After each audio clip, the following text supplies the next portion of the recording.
Saturday, Wednesday, and this is the final Saturday. So what's extra cool, we did a KNF intensive. Just to recap, we created a lot of the ferments on the first Saturday. We also collected IMO 1, created IMO 2, and started an IMO 3 pile on the first Saturday. So the whole purpose of this was so you guys could witness some of these inputs or solutions be made through their entirety from start to finish. Because I know a lot of the times in the classroom setting, we talk about theory, we talk about application, we make some of them, we do demos, but to do it all together hands-on and to watch the processes all the way through instead of just here's the beginning of FPJ, here's how it looks in the end, we get to actually make all that together. It's been pretty magical, or at least I think it is, for a beginning student or even an advanced student to witness all that happen, so they can then have the tangibility of watching the processes go through. Eliminates all worry, doubt, and fear, and brings about confidence in making the inputs. So maybe the first few times it might be an experiment, but by the third and fourth time you're fully confident in what you're doing and you're creating high-grade KNF inputs. Just to recap what we did before the FPJs, right? We're gonna go through all 9 right now, so help me out if I slow down a little bit. FPJs we already did, right? So we made banana FPJ of almost ripe banana and some ripe. We made a crossover formula of banana flowers and very young bananas. And we made a vegetative formula FPJ out of Honu Honu grass. And again, just to drive home that this is an advanced KNF class, so we're not going to spend much time explaining lingo, recipes, or any of that. We're just going to move through, and we can ask questions to the students. If any other students don't quite understand what's going on, just ask another student instead of interrupting the class. So we're just going to keep moving this day along so we don't get caught up like we did on Wednesday and miss opportunities. So basically on Wednesday, we didn't quite make the WCP and WCA as we intended to, but as a collective, we finished those off, mainly being Alex, Noah, and Gunner helped us out by charring off the rest of those bones and browning off the rest of the oyster shell and crab shell, and we've made large vats of WCA. And when we got lots of WCP too, a lot of these buckets are WCP, and we got a bucket of WCP here too with the charred bones in the bottom. And everybody, we can give these a stir today and everyone can witness those going down. And then we're gonna be handing out nutrients. But back on track, we made the FPJs, we super saturated them. We did a demo of FAA. That input takes 3 months to a year to finish. So what I did is I brought down some 8-month FAA, and we're going to hand that out in class today. So you should be leaving with most of the inputs. The OHN, we're going to tincture today. If we recall that we rehydrated the herbs, we sugar fermented the herbs in last class. In this class, we're going to add the vodka to start tincturing the herbs. And we're also going to mix finished OHN and be able to hand that out to the students from a previous batch of OHN that I'd already finished. So all that's in store today, and a lot of the inputs that aren't done, like the WCA, WCP, we're going to finish off here at the farm, bottle them up, and then have them at my shop for pickup for all the students that are here today. So you should be leaving with a few today, and then a few should be ready for pickup within about 7 to 10 days from now. Any questions so far on where we're at with the class, or just in general, catching up? Everybody's on the same page? We all good? Okay. So we do have a little bit of fish smell coming, you know, telling us that like some of these FAA buckets aren't quite set in the right direction. And if you recall, on Wednesday we had a couple that were too full and we couldn't really add any more sugar to them. So we got this empty jug here, and we're gonna make sure that these 2 FAAs are at the right height, more sugar in them, and kind of spread out some of the fish waste to better proportions, ratios into these jugs. So those are some of the things we'll be doing today. Yeah, looking forward to this class. It should be a good one. Let's see, OHN. I'm just trying to think what we should do first. I guess we'll hand out the nutrients after we do the rest of the demos. So we'll do some demos together, and then is all that vodka still down below? Stuff's not up here. Oh, it's not? Okay. Yeah, so if we want to do pour off FPJ, get people doing that, then we can run down and grab all that stuff. Okay, cool. All this FPJ might as well get, or some might get poured off.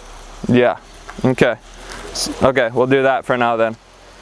Instead, we'll switch up gears, and what we'll do is we'll start distributing this FPJ as some of the students go down and grab the OHN material, and then we'll come back up here and then regather and do some demos.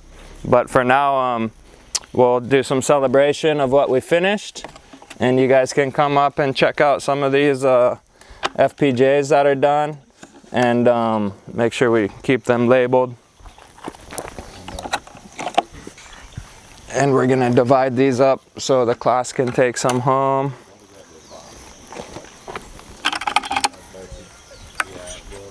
Let's see. WCP. These are all WCPs.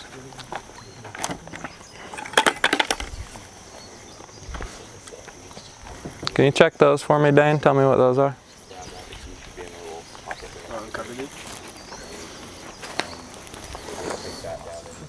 So what we're gonna do is we have a bunch of empty bottles here, and what's that one say on it? Banana flour cross over it. Okay, so we'll bring that up here too. This is either WCA or WCP. Okay, those are vinegars in there? Yeah, those are WCPs. Okay, we need to label those. Okay, and those are FAAs. Okay, cool. I want to set up somewhere on here to pour out, get people pouring out into those little ones. Yeah, I probably could do it on the ground here, but okay. Yeah, the ground too. We need grab that other bucket of FAA too. That's down there. Yeah, down below. Yeah. So what we got is a bunch of empty bottles from the vinegar, and what we'll do is just start filling them up like halfway. See how many we can get. The banana.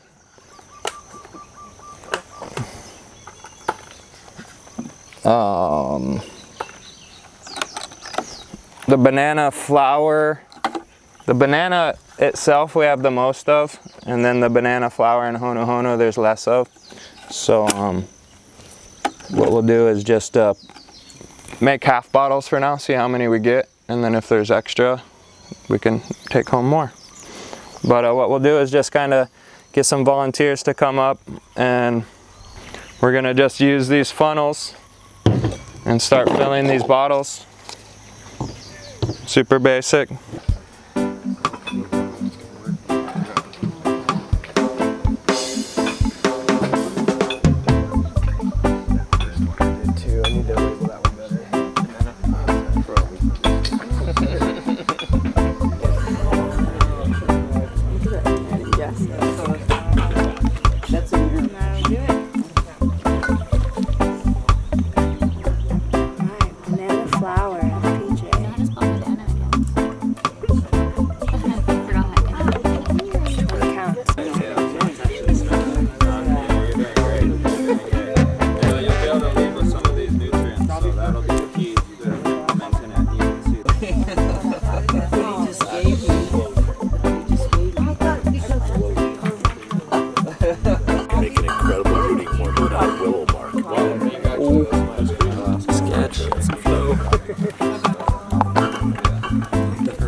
All right, so we bottled up the FPJs. We got choke banana FPJ, we got some good amount of banana flour and a little bit of honu. So everyone's gonna be able to take home a little bit of each, a little bit of the early, the crossover, and the finish. So, so that's a good thing. We definitely have enough for everybody, and a lot more of the banana, which is good. And yeah, that's the end of that. We'll rinse out these buckets, and FPJ is in the books. We made FPJ together. We came, we saw, we created.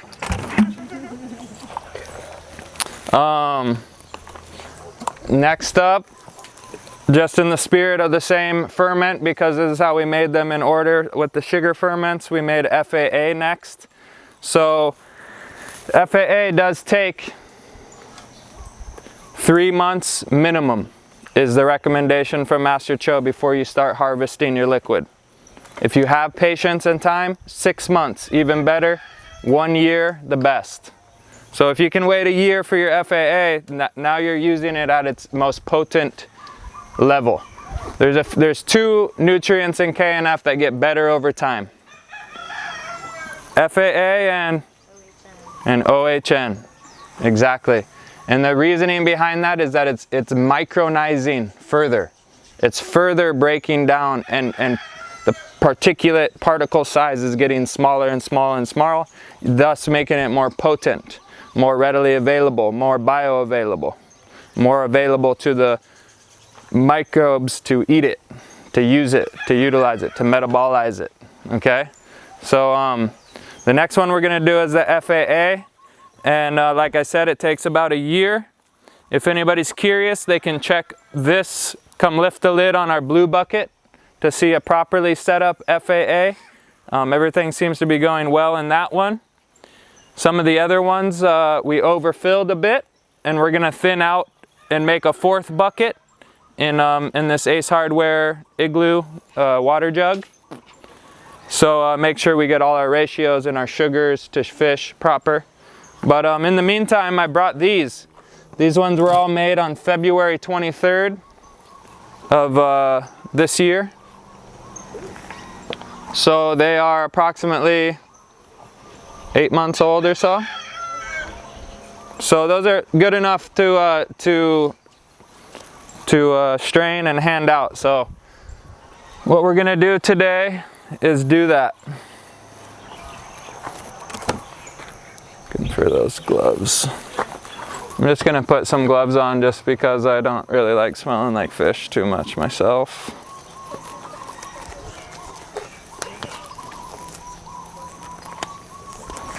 And we'll just strain these buckets off, and then we'll get some volunteers to come help fill bottles after that. We're also gonna start doing the OHN after this too, so. Logan, can you reuse the fish stuff that you use out of that again? Great question. Great question. The calcium out of the bones and stuff like that? Great question. So after about a year, your FAA, you'll come inside and your fish, give thanks.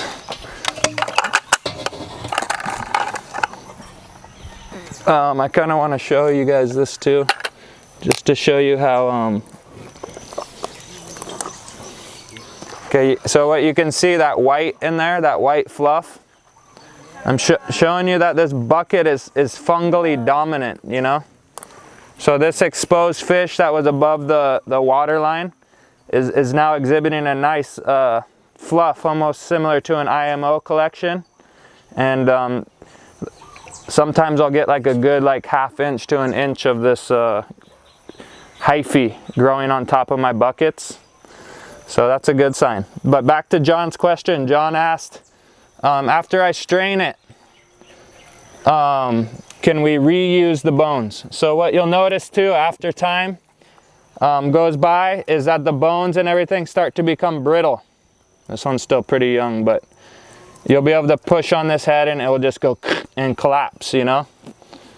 And what that is that the microbes and the fermentation is actually bringing the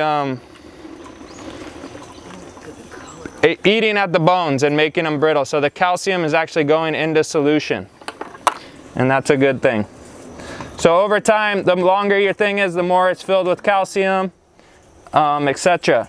And to answer your question, since we strain these off and there's still a lot of life and a lot of material to pull from, what we could do is add FPJ back to the bucket.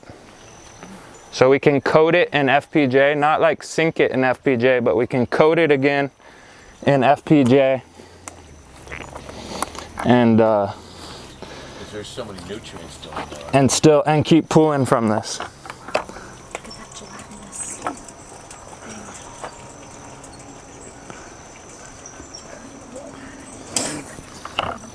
I'm gonna pull this other head out so we can keep pouring from this.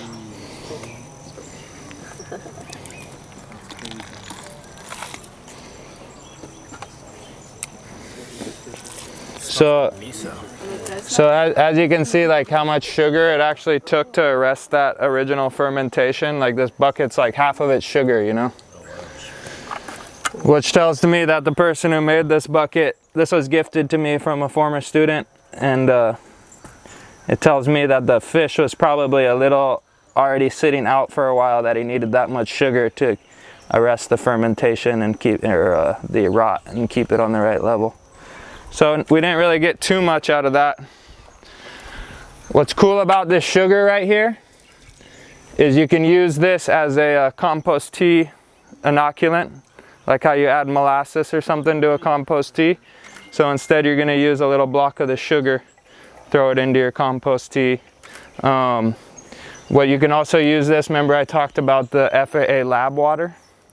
So you can just take a block like this, put it in a 30-gallon bucket of water, let it sit overnight, and come back to that water, and it's just full of lactic acid bacteria. So it's kind of like shortcutting the whole milk lab experiment and just making big vats of lab water out in your yard. And you'll come to it in about 24 hours and the water will just smell like cheese. And that'll be an indicator that it's full of lactic acid bacteria. So yeah, the yield wasn't too heavy on that one, which is fine, but we'll all get a little FAA to take home. And then yeah, I would definitely reset these heads in a fresh bucket and throw some FPJ on them and keep Fill the bucket back up with FPJ? With no, just coat them in FPJ and then kind of let it sit, and it'll start juicing out again, you know. Wow, he had like only heads in here basically. That's crazy. Very intelligent. The brain food. Very heady. It's super heady batch, bro.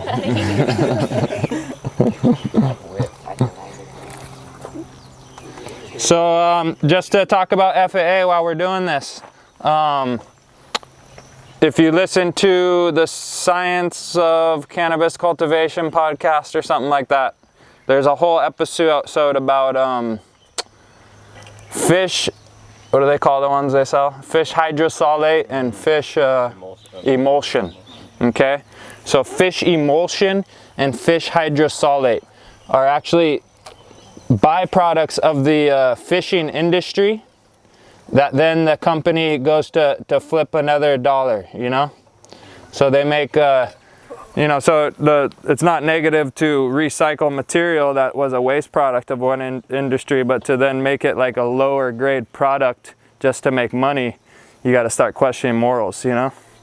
But anyway, on that podcast, they break down how fish hydrosolate is made and why it's superior to fish emulsion. So you guys can look that up on your own. The fish emulsion and fish hydrosolate are two different things, and it's a fermentation process, but it also contains chemicals to do some of the extraction. Where the FAA is 100% natural, you're only using sugar. It's all food grade. You can put this in your stir fries in place of any fish sauce if you're a seafood eater. So, which you would never be able to do that with the fish byproducts they sell in the ag industry. You know, so just a few reasons why we choose FAA over fish emulsion and fish hydrosolate. Nice, that one had a lot more yield to it.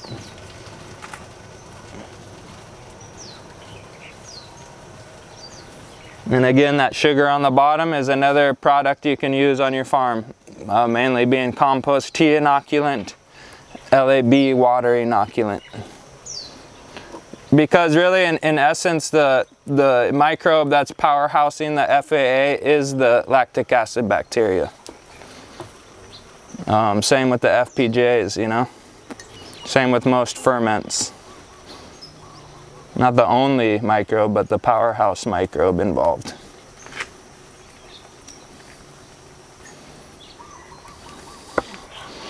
All right, any other questions about FAA? This is our nitrogen source. Remember, you can replace any N product, NPK. If it says it's a high in nitrogen, you can replace it with this. So we don't need to buy blood meal. We don't need to buy you know, all these ammonium sulfates, you know, these chemical sources of nitrogen. This stuff is so potent and filled with nitrogen that it's likened to fuel. So Drake calls it the KNF fuel, right? Because it's kind of like gasoline in a way, you know. So and why he's saying that is if you add this to a compost pile, expect it to get hot really fast. It's going to increase microbial activity. It's gonna set the microbes on fire, you know, meaning that they're gonna start action. When the action starts, the heat starts, you know. So if your compost pile is kind of stagnant and you're in a kind of cold weather, you spray it with some FAA, that's gonna help fuel it, help heat it up. And same thing when you add FAA into your growing system, growing cannabis or lettuce or any kind of thing, it's gonna add that, you know, that fire, that fuel to the system, energizing the microbes, heating the microbes, you know. Yeah, so high nitrogen is what we're dealing with here. All right, so we'll just get these heads cleaned up. And yeah, I just always like seeing that hyphae growing in my FAA. To me, it's a good sign that it's set on a fungal path, you know. Would you store that just like the FPJ? So FAA doesn't need super saturated. It can just be stored as is. Okay, cool. Loose lid or the refrigerator would be best after you strain it. Cool. You don't really need the refrigerator, loose lid. And how much to a gallon or a cup or? So FAA is 1 to 1,000, so it's 1 teaspoon per gallon. 4 milliliters or 1 teaspoon approximately per gallon. All right, let's see how we're looking under there. So looks like we got a few gallons of FAA to distribute, so that'll be cool. So you guys can take some home. And if we could just want to get some volunteers to fill up some bottles, start with that halfway mark, make sure we at least got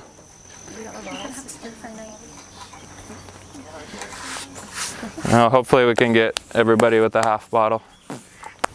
Can you start the whole process over with the same fish?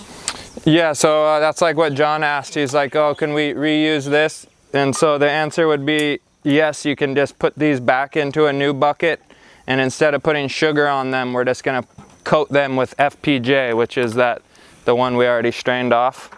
So we're gonna use, and the reason being that's an already biologically active source of liquid to re-energize these to juice out more FAA or fish juice or whatever you want to call it. So would you do that in a brand new bucket, or would you do that in that with all that sugar on the bottom and stuff? I personally would just start a new bucket with these heads.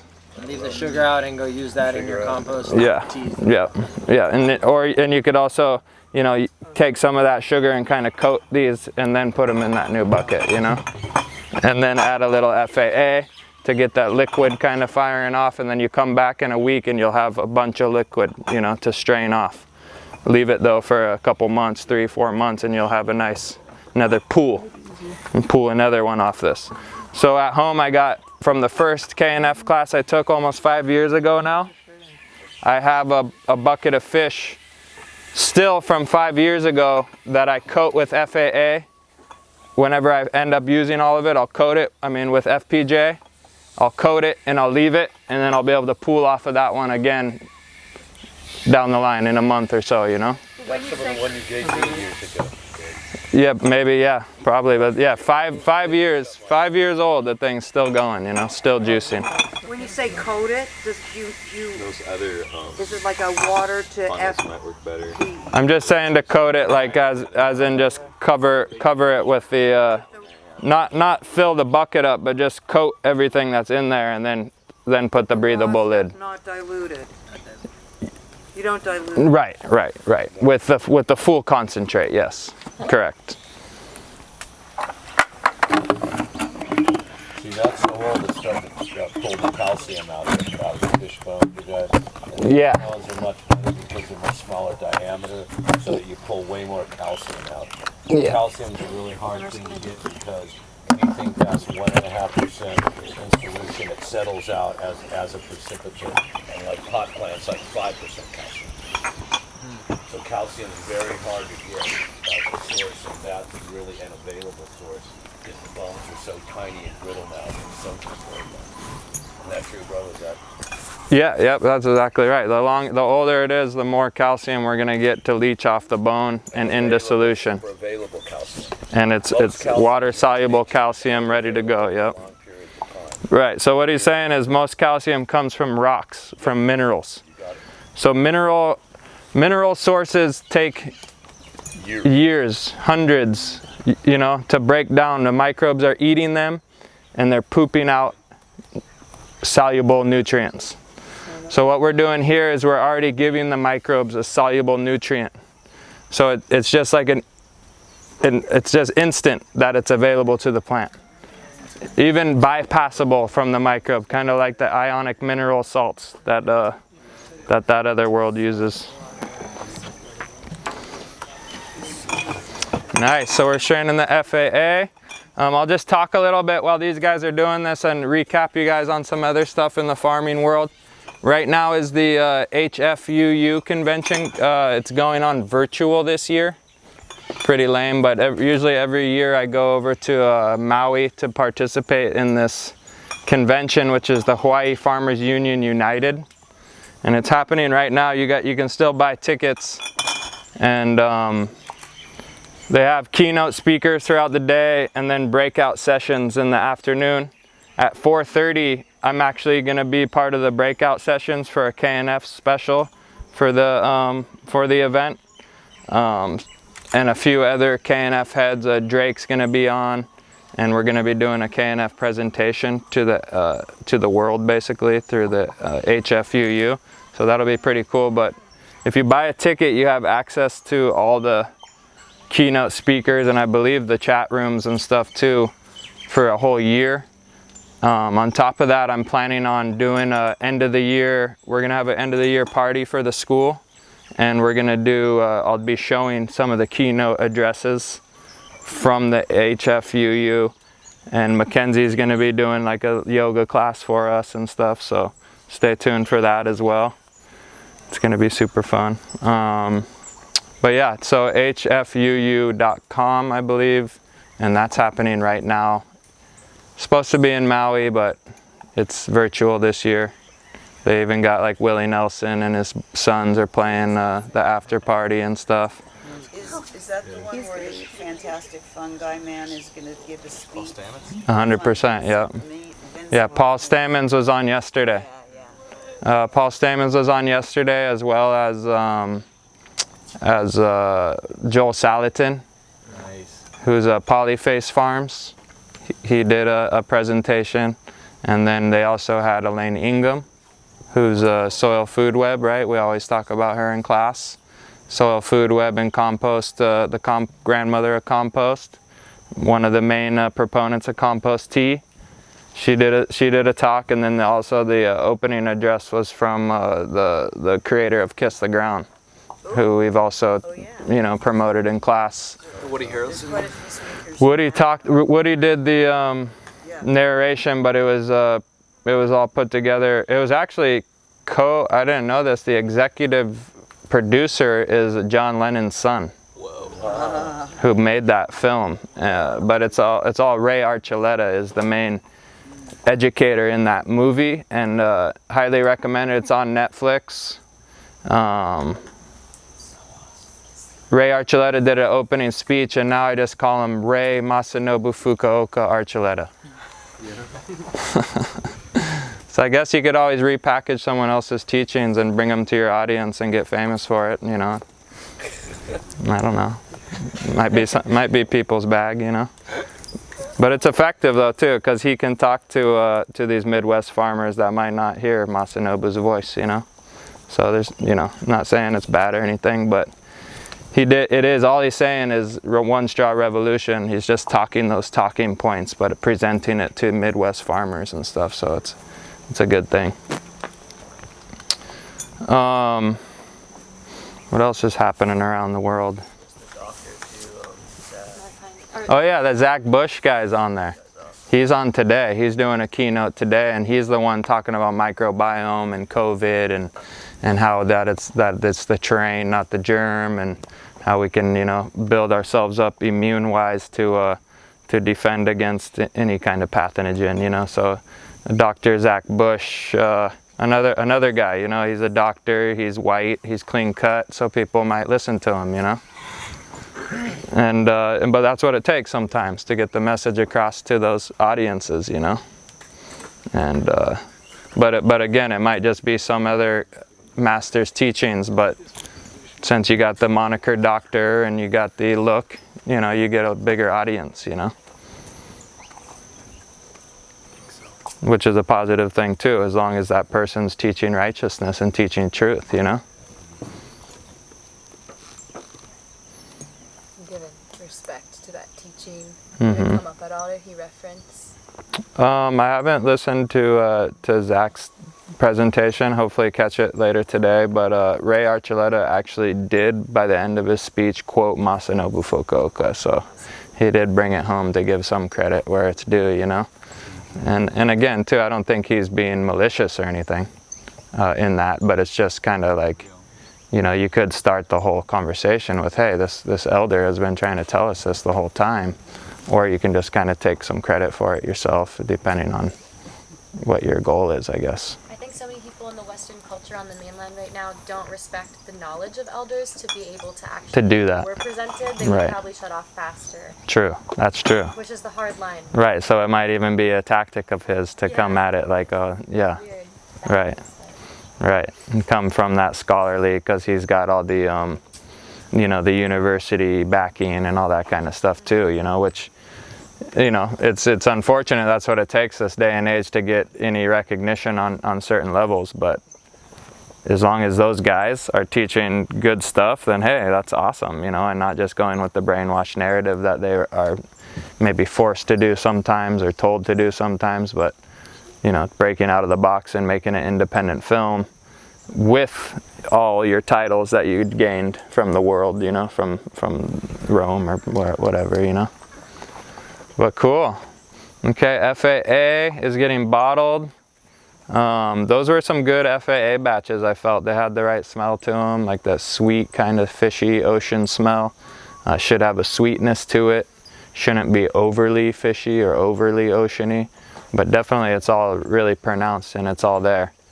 And again, by the end of class, we're going to we'll thin out some of these other FAAs and make a new bucket and cap it off.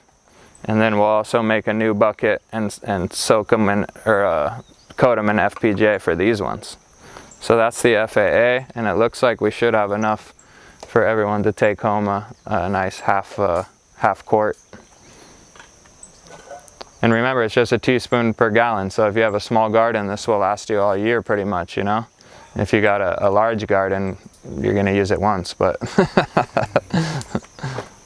at least you guys can have these to start experimenting with. And that's the whole goal of this class, was to make sure you guys leave with the nutrients that we talk about. And it's not just me on my farm with all of them, but we all have them together, you know.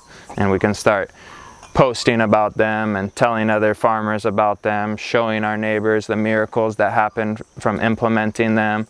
Oh, this old tree, you know, I couldn't get any fruit out of it, and I sprayed it with WCA and some FPJs, and all of a sudden, hey, this lychee put out fruit, you know.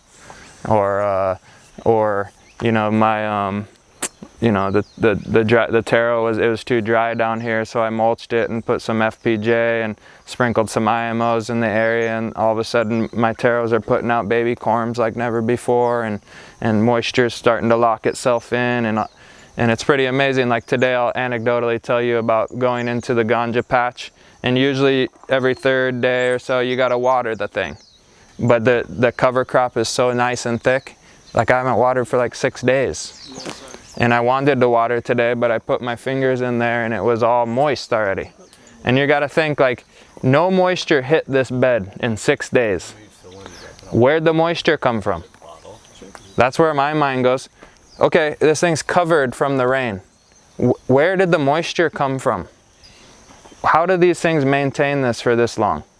And so my conclusion is there's something going on in the rhizosphere of all these. So you got your bed and all these plants are sprouting out of your bed, right? They're covering the whole soil. So all these plants need food, moisture, all that to survive. Remember, plants have all the bodily functions of a human, you know, so they're going shishi in the soil, right? So they're drawing atmospheric moisture out of the air and putting it into the soil, because they know they're all working in symbiosis together, and they all know that they need to keep moist. So this one plant's not going to suck the water out of this plant. It's going to give, they're going to they're going to fill that whole area to make sure the best survival for all. Now the plants on the fringe of that, they're getting drier than the ones in the middle. They might even sacrifice themselves to feed the whole.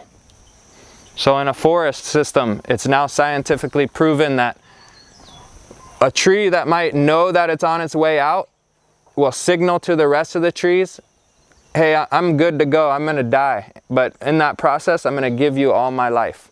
Or the opposite of that, this tree actually has a chance of surviving, and the trees around it go, hey, no, you still got a chance. We're gonna give you the mana, so you stay alive.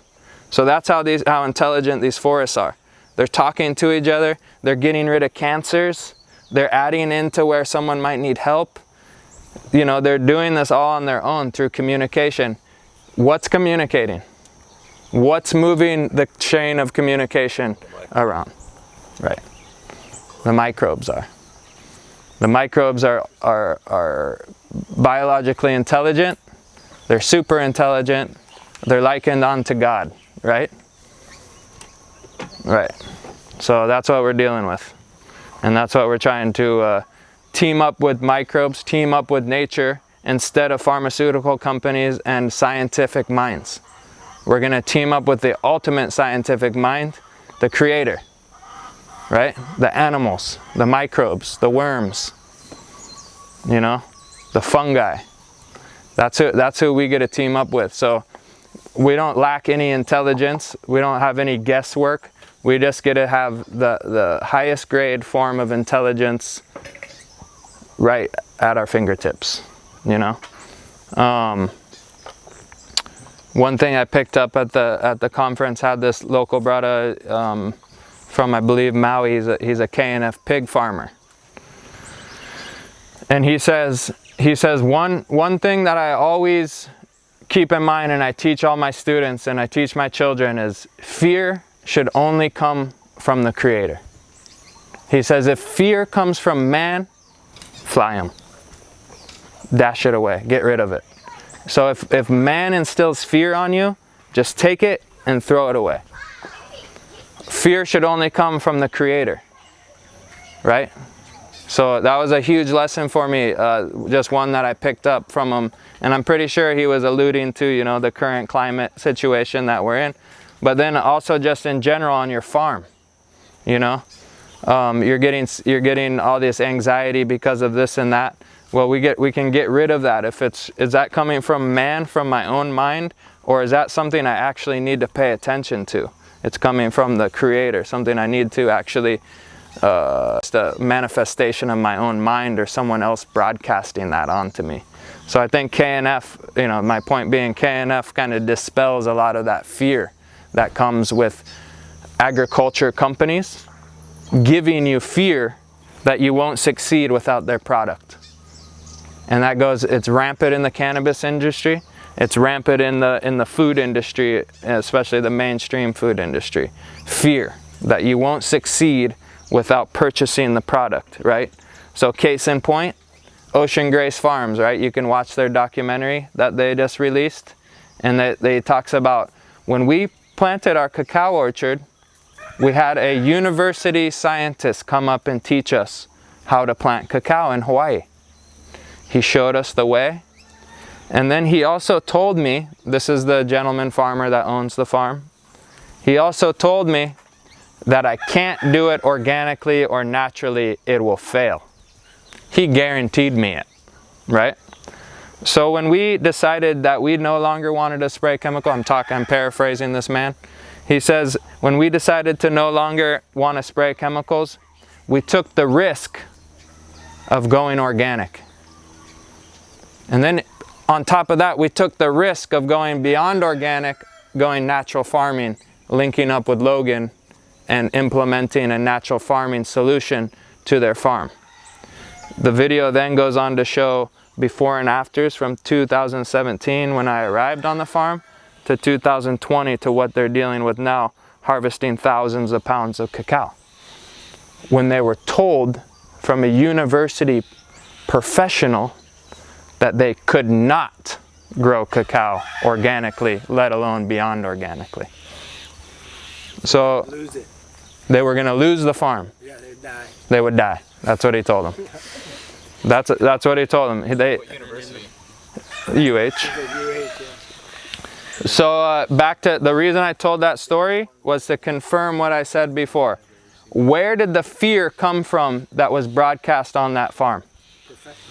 Where'd the fear come from? From a professional cacao planter. From man. The owner of the farm didn't have fear until he told him to fear organic farming. And then he held on to that fear long enough to go ahead and try the chemical farming. When he realized the chemical farming wasn't working and that his grandchildren weren't allowed to go out in the yard of this $1 million property that they purchased for their children to have fun on, but now they could no longer go in the yard, he started rethinking, what are we doing here? What's the purpose of this gentleman farm? We're not here to make money, we are here to grow great cacao, to make a chocolate bar, right? To have community come to our house and share in chocolate ceremonies, you know? So he realized he was no longer reaching his goal, you know? So he had to rethink it, and natural farming came into play. And if you watch the video, he says we are willing to take the risk. What does that say? What's that word, risk? What does that connotate? Fear, right? Risk. They're risking. That word alone says that he was fearful. Or else it wouldn't be a risk, it would just be an action you're taking. But he was also already in the seat of fear, saying that, yeah, okay, we'll risk it. We'll risk not spraying chemicals on our farm and see if nature's patterns can bring about a better form of food. So if you go to their farm now, and Alex and these, we had a class there recently. It'll be on the YouTube pretty soon. But you can witness for yourself, and you can even go Ocean Grace at Ocean Grace Farms and watch their recent YouTube posting. And from now on, it's just a resume for the Institute of Natural Farming.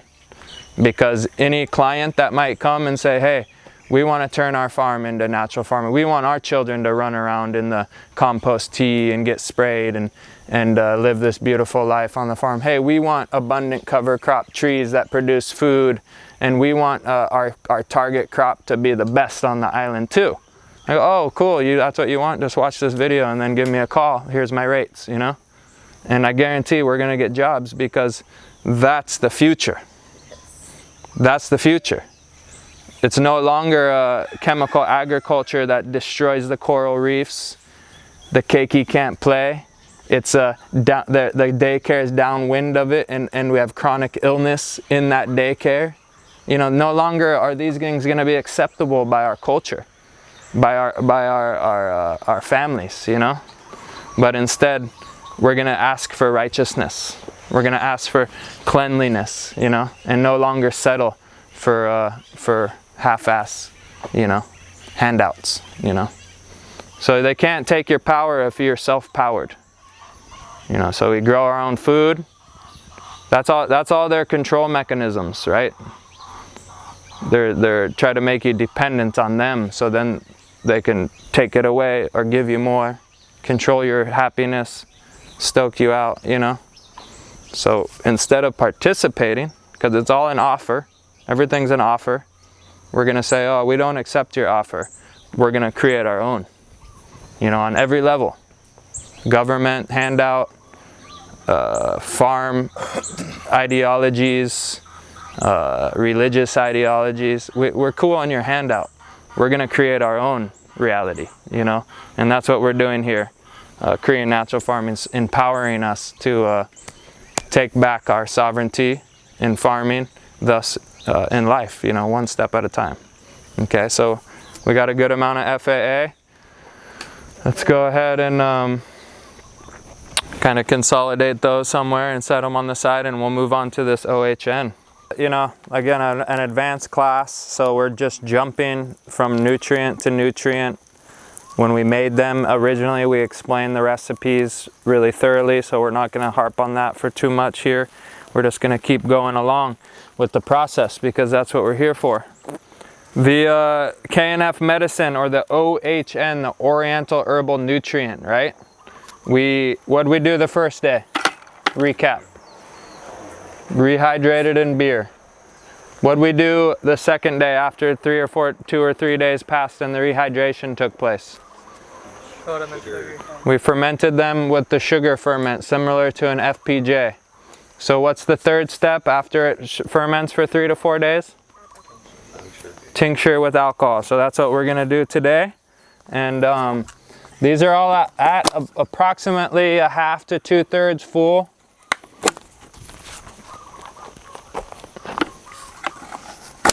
And you will have a little bit uneven amounts just based on the volume of the individual herb itself, you know. So, and that's okay. And usually too, the Angelica, we would have 2 buckets. I didn't have that much herbs of Angelica with me, so we made just 1 bucket. But by the time we use all our OHN, we'll run out of Angelica first. The reason being, you use 2 parts Angelica to your mixture.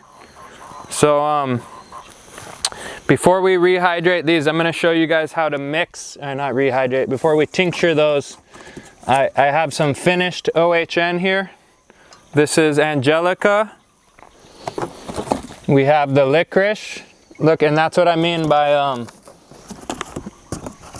you know, like the cinnamon, you know, he got way more licorice than cinnamon. He might have used some of this for something else, but you know, the bottom line is, like, you're gonna get a slightly different volumes of this in the end based upon the space that's left in the buckets after you did the appropriate weights of the kind. But anyway, we got the cinnamon, the garlic, and the ginger and the Angelica. So I'm gonna show you guys how to mix it. And remember that it's 1 part everything except for 2 parts Angelica.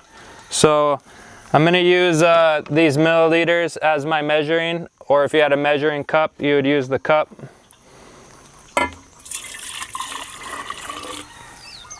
So 1 part garlic.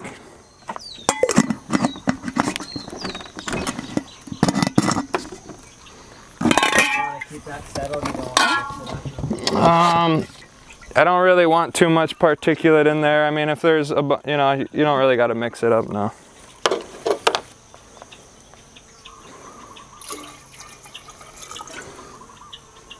The cinnamon.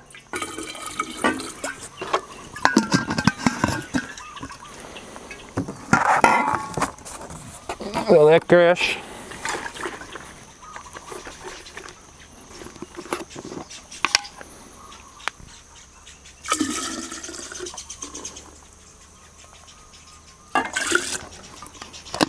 Try not to waste it like that, but the ginger.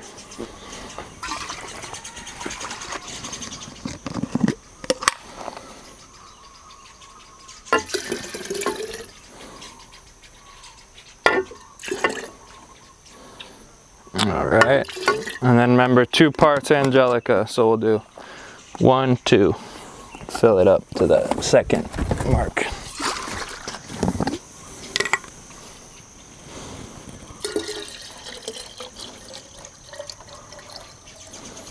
All right, so now we have our mixed OHN that is ready to be diluted and used.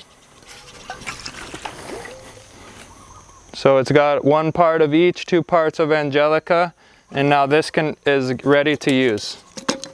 And it's 1 to 1,000. So 1 teaspoon per gallon, 4 milliliters. Nice, yeah, it smells good. And this is the one too that you can also drink it and use it for your children and whatnot. For like colds, flus. Because remember what all those herbs do? Remember in Chinese medicine? Remember in Chinese medicine, what do? They're all qi giving, they're all heat giving, they're all digestive giving, they're reproductive giving, right?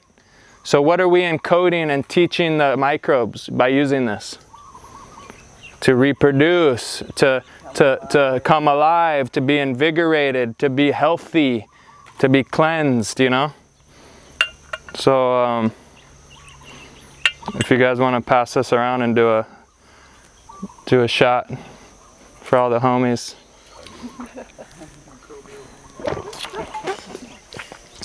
You guys are welcome too. It's alcohol, and you could wipe the lip if you want, or use your own container. But woo! There you go. Logan, what does that taste like? Garlic the most, sort of? Like warm. Yeah, it's like warm love. Like warm love. Is it the garlic you mostly taste, or what? Yeah, it's coming to you, bro. You gotta wait. Chinese herb. Yeah. You ever taken something good for you, Chinese herb? That's it. Right. So you go to the supermarket, or you go to the health food store, and you pay, you know, $50 to $60 for an ounce of tinctured herbs, right? So what we're doing is we're paying, you know, 10 cents for an ounce of tinctured herbs, you know? That's how we're doing it when we make our own. So we're gonna fill these buckets with vodka to the top. And so the vodka is used as in like if you were at the health food store and bought a tincture, it would be made with grain alcohol. If we were to buy gallons of grain alcohol, we'd be breaking the bank.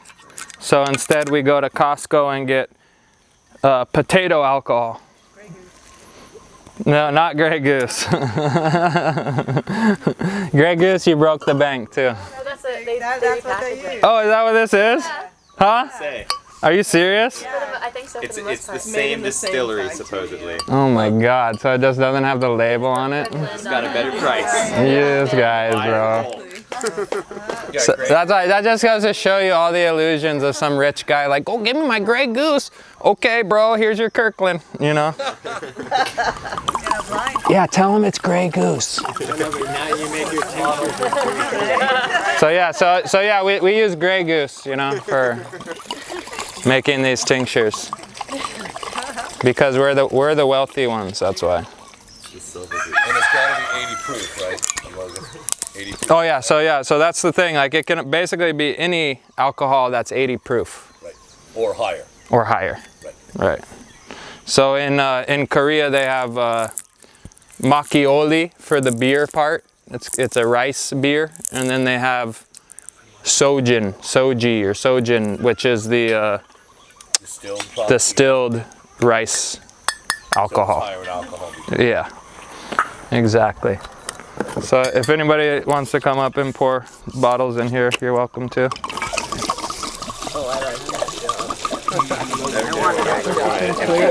Real quick. I mean, I like the clear just because you're making a clear tincture and like you're not imparting like brandy flavor onto it or something like that, you know, or gin flavor or something, you know.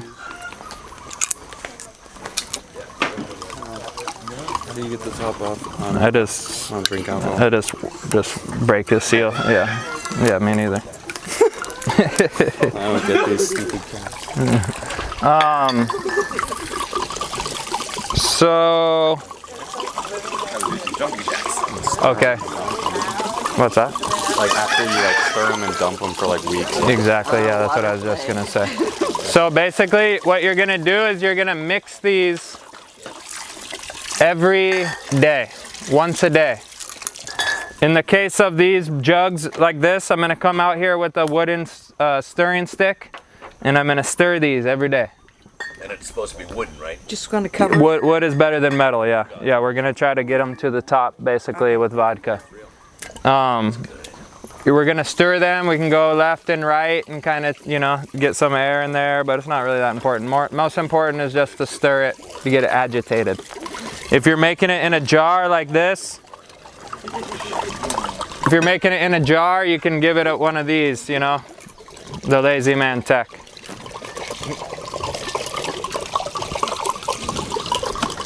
After a couple months, you feel too lazy. Yeah, right, exactly. You're like, oh man, okay, one more time. Yeah, so and what he means by a couple months is that basically you're gonna come and you're gonna pour these off after 14 days, and that's just your first pool.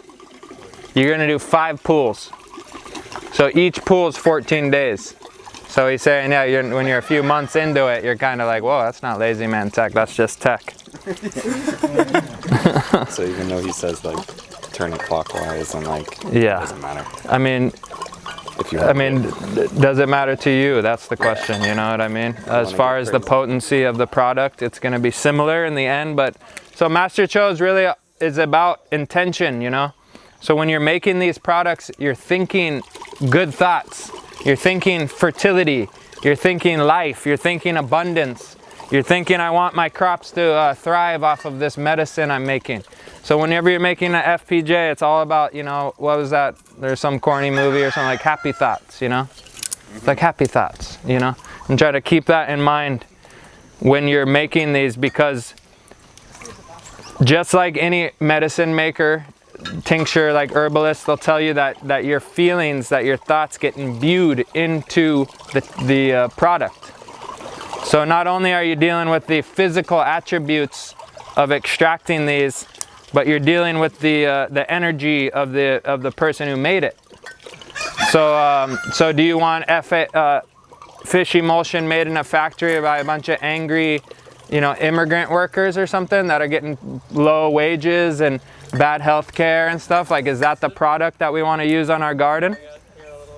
Or is it something that we made at home with love, intention, care, intention and attention, you know? Is that the kind of thing we want to feed our garden?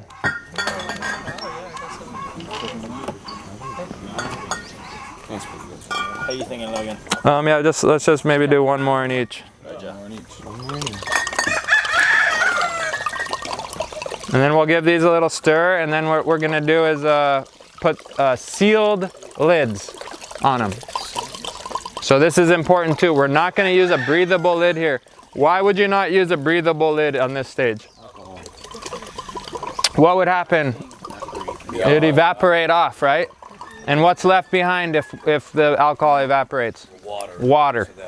Water. So we don't want a bunch of watery tinctures, right?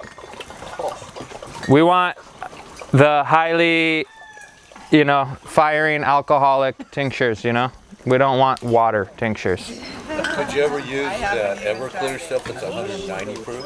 Yeah, I'm sure you could. You might have to adjust a few things at that point, but You know what I'm saying? so One time I'll share a story with you about when basically the Korean KNF mafia came to town, right? So that one time we go to these KNF courses over in Hilo, and there's like all these Korean dudes there. And they're like doctors, and they're all following Master Cho around, you know? And little did I know they're part of his like delegate, or, you know, they're like his crew. But half of them, these dudes were like from this new institute they're creating for KNF. It was like a multi-million-dollar school. I think it's still alive and going. I'm pretty sure it's called SARM, S-A-R-M acronym. And I believe that's the name of it. But anyway, these guys were there at the KNF course Master Cho was teaching, and I was there too. But this one guy in particular, he seemed to be like a high-level KNF guy, and he was like really picky about checking everyone's inputs and then schooling them on what they did right and wrong, you know? And one of the things he did was he checked a woman's OHN, and he goes, there's not enough alcohol. And everybody was like confused, like, what's he talking about? But in the end, he was talking about that a lot of the alcohol had evaporated off in the process, and you were left with a watery tincture. And when he was tasting it, he said, this is too watery, there's not enough alcohol in this, you know? And he was wondering why, and we came down to that conclusion that the woman who made it, and she did even admit to leaving a breathable lid on them. So she lost a lot of the alcohol to evaporation. So even on these, you go around the corner, there's some lids, white lids. There's some condensation that will build on the lids of these, and then when you go to stir them, so I'll show you here what I do when he brings the lids over. So we're gonna want to stir these too. Do we got like a stir stick or something? Like a long stick or a... So when I go to do my first tincture that takes 14 days, I'm gonna seal it. Seal it really well. Perfect. That'll work.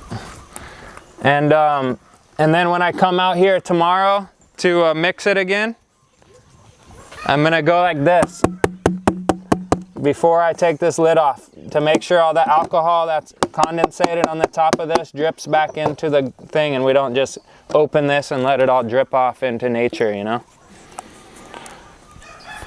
Well, so we're gonna need to basically stir these up and cap them, and they're done for today. We're gonna do that for 14 days, and then we're gonna have our first pool. Now, super important, Master Cho says, don't use the, nice, this one's working. He's saying don't use the tincture, the OHN, until at least 3 pools. Okay? So that's when we're gonna start getting the dilution of alcohol and herbs and all that sugar and beer we put in. On the first pool, it's gonna be heavy with sugar, heavy with beer, you know? So that's not the one we're looking for. So he says, What do you do with that then? That's your first pool. So you're saving each pool and adding. So by the time we're done, we're gonna have approximately 40 to 50 gallons of tincture off of these 5-gallon buckets. So when you make it in these, so if each one of these vessels was just this big with I think 70 kilograms in here of herbs, you would end up with 5 gallons of OHN by the time you're done. So a gallon of each, basically, you know. Any questions about OHN?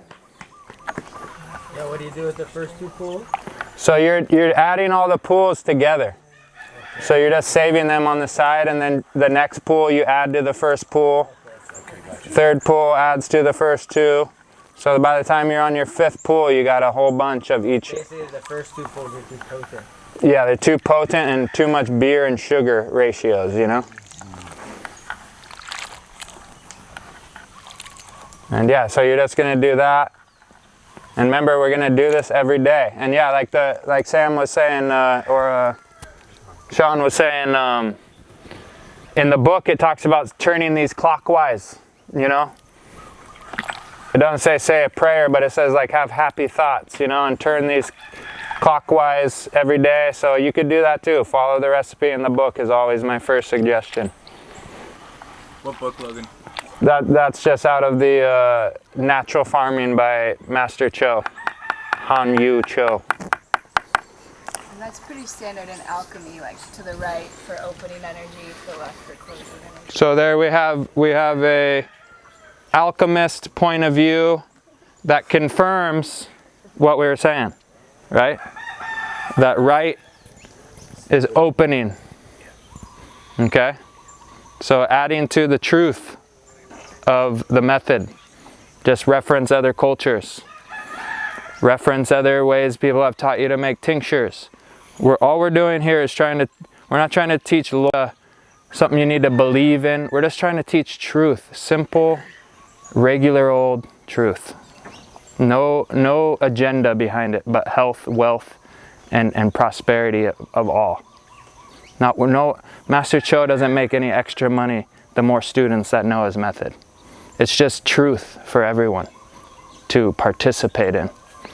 Okay? And that's when you know something's real. There's no agenda behind it. There's no one trying to capitalize off you. There's nothing you need to believe. You don't need to believe anything. You just need to know basic alchemy, basic truth, basic math, basic science. That's what we're dealing with here. The super basics. No tricks. No hierarchy. No one's in a black robe. No one's disseminating information. No fear is coming from man, right? When do you know when to use these? And do you use them as like a foliar, or is this just strictly soil drench because it's alcohol? Good question. So Sam's asking, when do you use OHN? And so if you go back to the feed chart that we were going over the other day, OHN is used in what we call maintenance solution, right? So a maintenance solution is the three basic components of KNF. It's OHN, FPJ, and BRV, or fruit vinegar, or grain vinegar, or whatever 2.4 vinegar you got that's not distilled white vinegar. Okay? So that's maintenance solution. So OHN is actually part of the main maintenance solution. We can use it in every time we apply KNF nutrients to our farm. We can add OHN in. Growth, or soil foundation, growth, crossover, fruiting, harvest can all use OHN. So you can use it at will. You can use it in all of them. I think the only one, if I recall correctly, the only one that might not have it is the finishing formula. Might not have it, if I recall correctly. But anyway, yeah, OHN can be used in all stages. It's part of maintenance solution. It can be used after damage, like a heavy wind, you know. Anytime you think your plant, or actually the soil microbes, need a medicinal kick, you can use it then.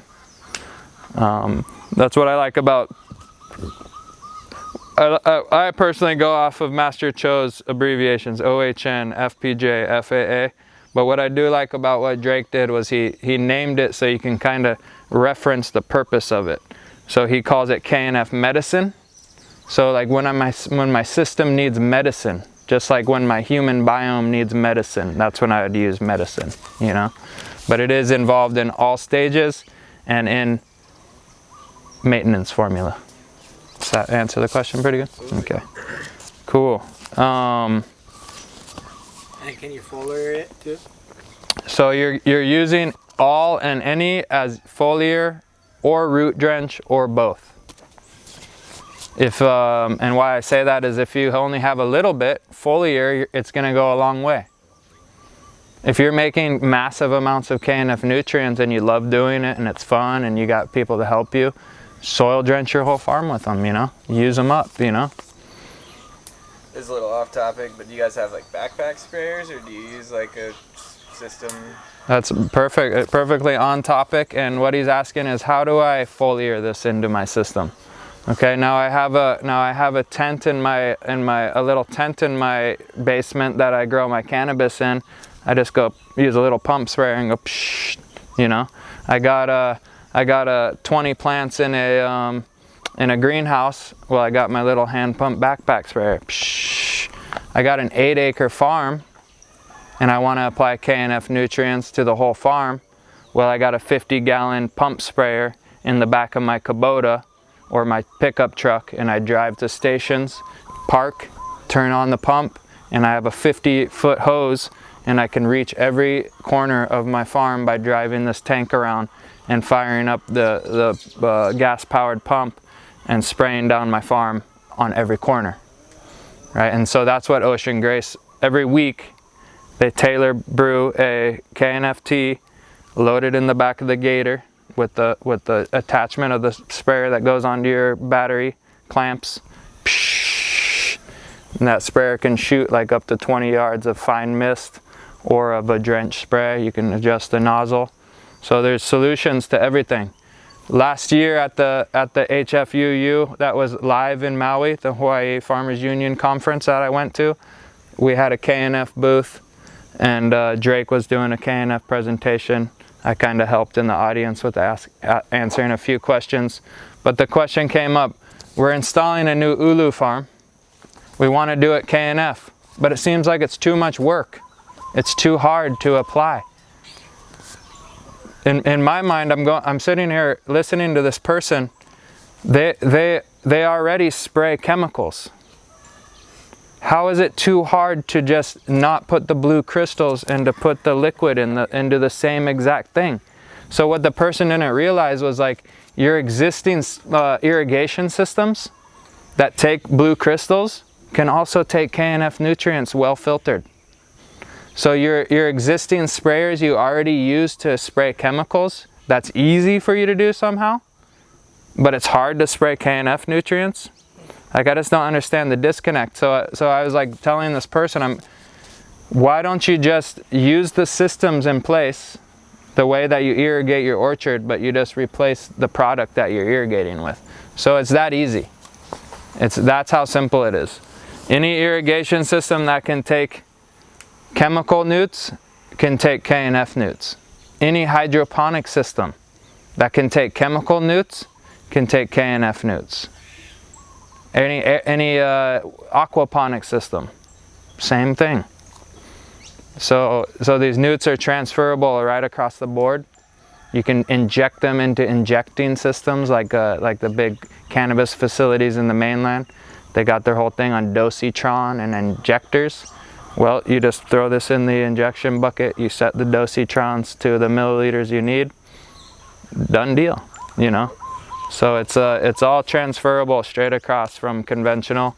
So anyway, that person's question was basically answered by themselves. You know, they already had the systems in place to spray chemicals. They just needed to replace the product, you know. So yeah, that's the OHN. We'll give these a stir and we'll cap them off. I'll finish mixing what we have here. Yeah, so we'll all be able to take home a little bit of OHN today. We'll mix up what we have available and take it home. And maybe when these buckets finish, I'll be able to distribute some more OHN too. But today at least we'll get a nice little bottle, hopefully, that we all can take. I didn't realize how little cinnamon I had. Maybe Alex has some additional cinnamon or something. And we could make sure you all get at least a little bottle for either personal use or used on a small garden or something. To start you off with, and then just also encourage you guys to make this on your own, and when these finish I could probably stoke you out with a little more OHN too. Yeah, that'll be the plan. But this is done. We're gonna just finish mixing these and seal these with the lids that we got here, and these are just simple 5-gallon bucket lids, and just make sure those go on nice and tight. We don't want the air hole, we don't want the alcohol evaporating. Any more questions around OHN? From start to finish, how long are we talking about, a time span? It takes a while because each pour-off's 14 days, so you multiply that times 5. About 3 months. But you have to start with the original sugar Yeah, so that part, the original part takes 2 days to rehydrate, 3 days to ferment. So at 5 days you can start tincturing. And then you do 14 days of tincturing. And then you pour off. Okay, here's another good point.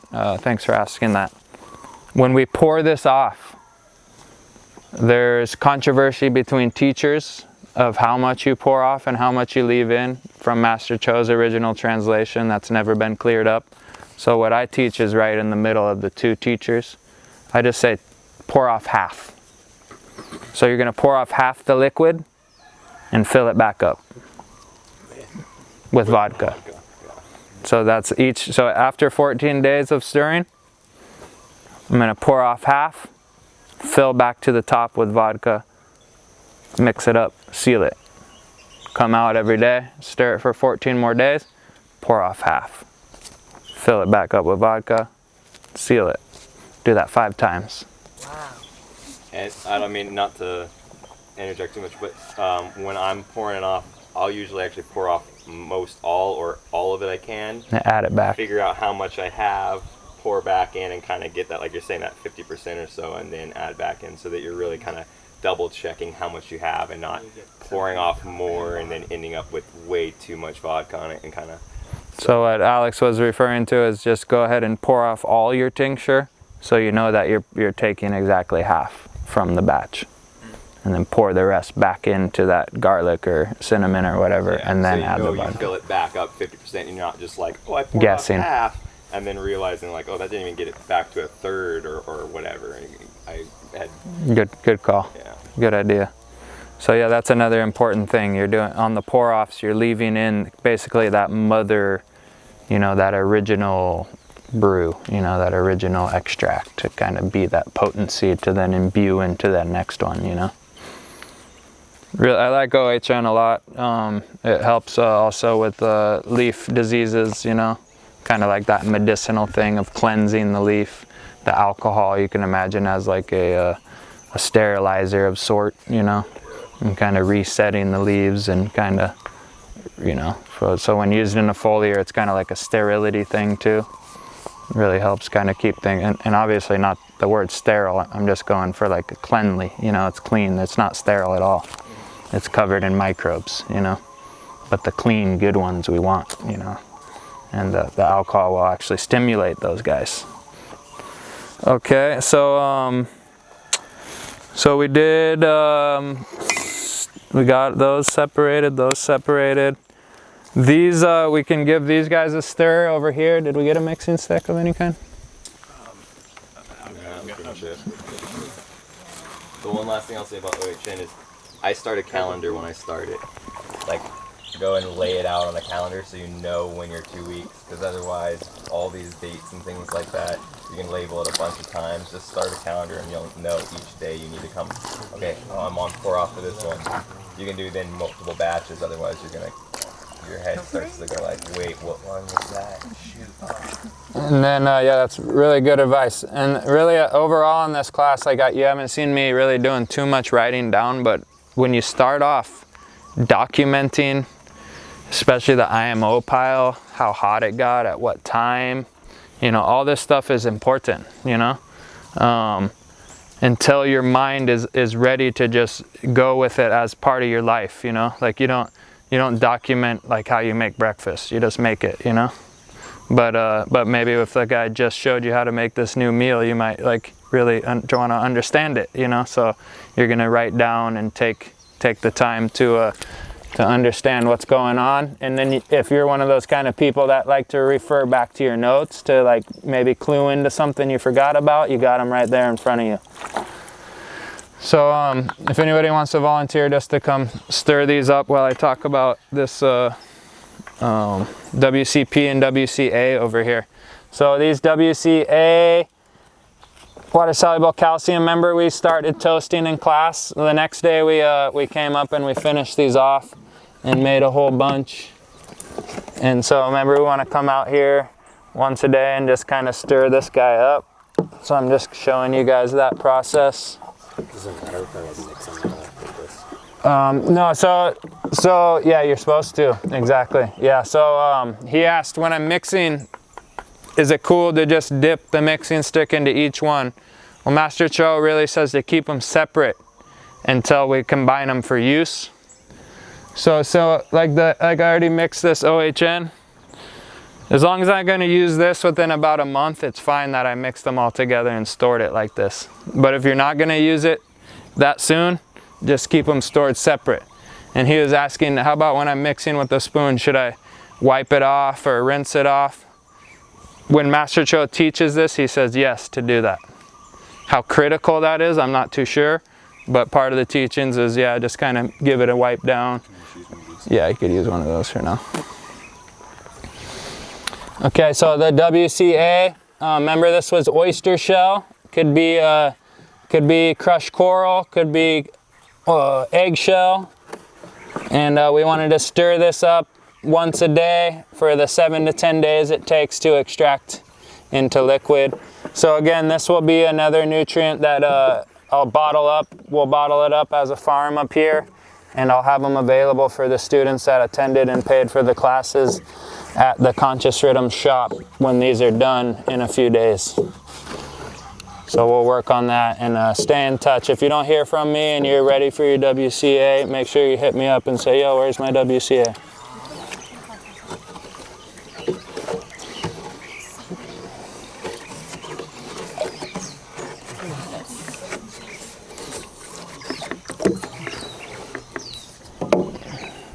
So I'll show you guys a few things too to look out for when making these. So you can kind of see like a layer of film kind of on the top of these crab shells. To me, it kind of shows me it eats its way through the product, and it starts turning it more like powdered like that. So you can kind of see it like eat away at it and kind of change the alchemy of the parent material. This one's doing pretty good. I don't see too much bubbles anymore. So alive. Yeah. So yeah, we just want to mix these every day.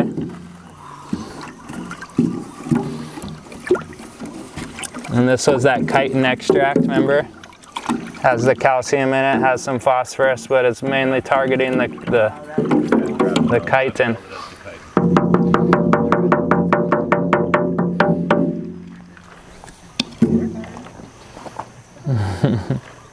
So rather than taking years in the soil, right? That is like immediately available. Calcium is one of the hardest things to get. Yeah. Settles out of solution. And so Master Cho told me about one time when he was in Africa teaching, and they had an abundance of bones. They were like, you know, they had some cows and whatnot. They had abundance of bones, but not so much space to make these and time and effort and everything. So he recommended just bulk char the bones, crush them up, and then lay them at the base of the drip line of the tree. Yes. And what I mean by drip line of the tree is any tree, like a coffee plant, or this tree we're under right now is a good example. When the rain hits this tree, the biological intelligence of how this tree designed itself is to make the water run to where it wants it to go, right? So if the water was coming down on this tree, where's the water gonna go? Like, where's this tree directing its water? The outer part of the tree. Right, right, exactly. You guys understand that that is basically gonna hit it. These branches are gonna start falling down like this. Everything is gonna run down to basically this outer ring, kind of where these exterior branches are. Now a banana, look at this banana over here. It's a little different, right? It's not really telling the thing to go on the outside ring of the tree. Where is it telling the water to go? To go down the stalk. To go down to the center, because that's how that banana feeds. And just like if you were to chop that trunk, it would be full of water, right? Because it's telling the water to come in to the center of the plant. That's how it feeds. It's not really concerned about its drip line around the edge. And so that goes for every tree. You can kind of check it out and you can see the type of leaves it has. what kind of leaves does it have, and that's gonna be part of its delivery system for its water, you know? So the shape of a leaf has multiple purposes, one of them being how it directs water to the tree, okay? So when I say the drip line of the tree, you need to determine the plant that you're feeding and where its drip line is. And so Master Cho said, okay, you guys have bulk bones, let's char them all up and we'll just throw them along the drip line of the tree, almost powdered. And then we can come through with like some diluted vinegar or full strength vinegar and just kind of spray it or sprinkle it on those bones, okay? So he was just showing how even like more of a rudimentary method you could even get to if you didn't have these vessels and time and effort and a bunch of vinegar and stuff like that. But since we do, we are making it like this. The WCP is all coming along really good, and all the charred bones, we used a bunch of fish and whatnot. This one you can see, you see how the sun bubbles came up? Oh yeah. And remember what I talked about is like with the bones, we're not getting that big bubble rush reaction that we got with the calcium. Because what's the bubbles again? It's the acid dissolving the actual bones. Right, so the reaction we see is the calcium reacting to the weak acid and then that calcium being released into solution. That's what we're watching when we see the bubbles. So the WCP, it's not actually so potent in calcium. So we're not seeing, but we are seeing some bubbling because there is some going in there. Now the phosphorus doesn't react that way. The phosphorus is a little different, and you can kind of see around when you look at your WCP and you're shaking it or moving it every day, you'll see this kind of like almost like a ghost slime or it's this kind of look that comes off the bone. When you move it like that, it'll go like and kind of float off of it. Now, to my understanding, what's been taught to me is that's the phosphorus coming off the bone into the liquid, you know? So the best way to see if your WCP is going good is number one, by the smell, that you got a nice, you know, not barbecuey, but that burnt bone smell should be prevalent. And then also, when you put it on your tongue, it should have like a base taste to it. And by what I mean by that, it's not the acidic kind of from the tip of your tongue, but on the sides of your tongue is like your base sensors, and those should be activated by this. So it's not really like the tip or the middle of your tongue, it's the edges of your tongue. Okay? All right. Let's see, WCA, WCP. So those will be passed out after they're done, and you can pick those up at the shop. What else did we have on the list today? IMO 3's at 140 if you want to return it. Okay, perfect. The IMO 3. Nice.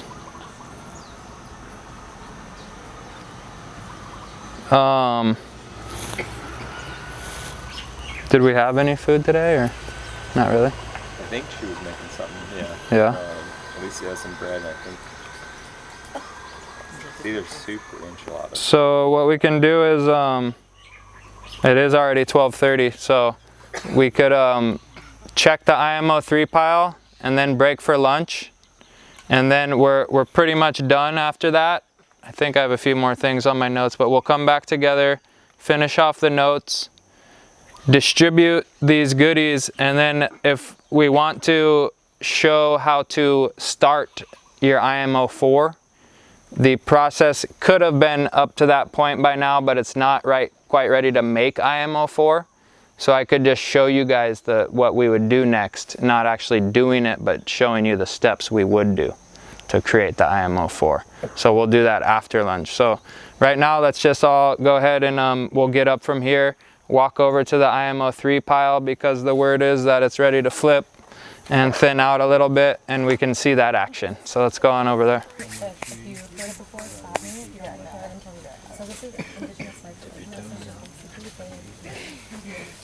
That's intense. Look at that. Right.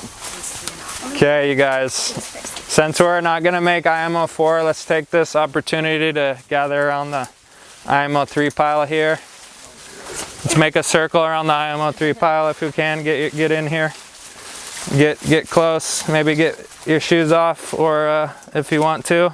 What we're gonna do is stick our feet into this pile here and kind of feel the mana that's brewing in this pile, and kind of imbue our own microbes from our body into here too, and kind of just make this biologically intelligent to all the students that are here and the farmers that are up here. So in Korea they have IMO 4 saunas. This is IMO 3, but it's the similar concept.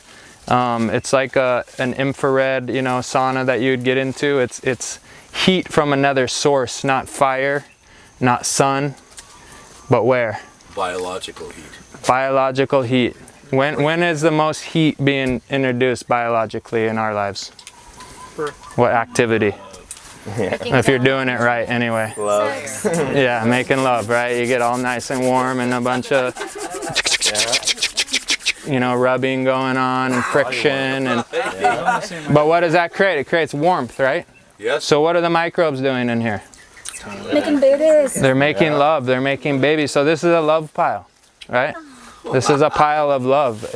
They don't hate each other. They make love to create, right? So we're gonna come and just kind of participate in this, and what we can do is just kind of get our feet in here till your feet find a nice warm spot. Come on in. Oh, it is. Oh yeah. Oh wow, my toe is burning. The more you get closer to the more you get closer to the middle, you feel that hot on your toes. Love it. Way too hot. That burns. So if you had an athlete's foot or something, this would cure it. Woo! Yeah. Woo! Big toe burn. But yeah, so I mean, imagine doing this on a farm with, you know, 4 or 5 people, and you could actually meditate in here and kick both feet in there, have a little cup of tea and talk story, share some times, you know. And all the same while you're putting those intentions into the pile, you know? Oh, it smells like bread now. Okay. It feels like sawdust. I love the texture. It's like fine. Get them, bro, get them. I'm coming for your toes. So even just stinky feet, you know? I'm coming right for your You have chronically stinky feet, well, it's gonna clear that up for you, you know? Get some new shoes and start with this, you know? Good idea. This is how you prepare to walk on He does not. Pop it in the Yeah. But the purpose of this is also to show you guys that you can do full body saunas with this, with that third type of heat, you know? It's not heat from the sun, it's not heat from fire, it's this microbial created heat. So it's another way that the creator made heat from movement, you know? Can make a fire walk with this thing. All natural. Get them real hot. Makes you want to dance. Come on, turn on Yeah. the music now, Logan. Let's start dancing. Auntie's ready to go. Those are solid blocks for them. I know, I don't want to make them up. Yeah, so we are, if we notice, we're over 120. So this pile does need to get flipped. And spread out more. By foot. Yeah.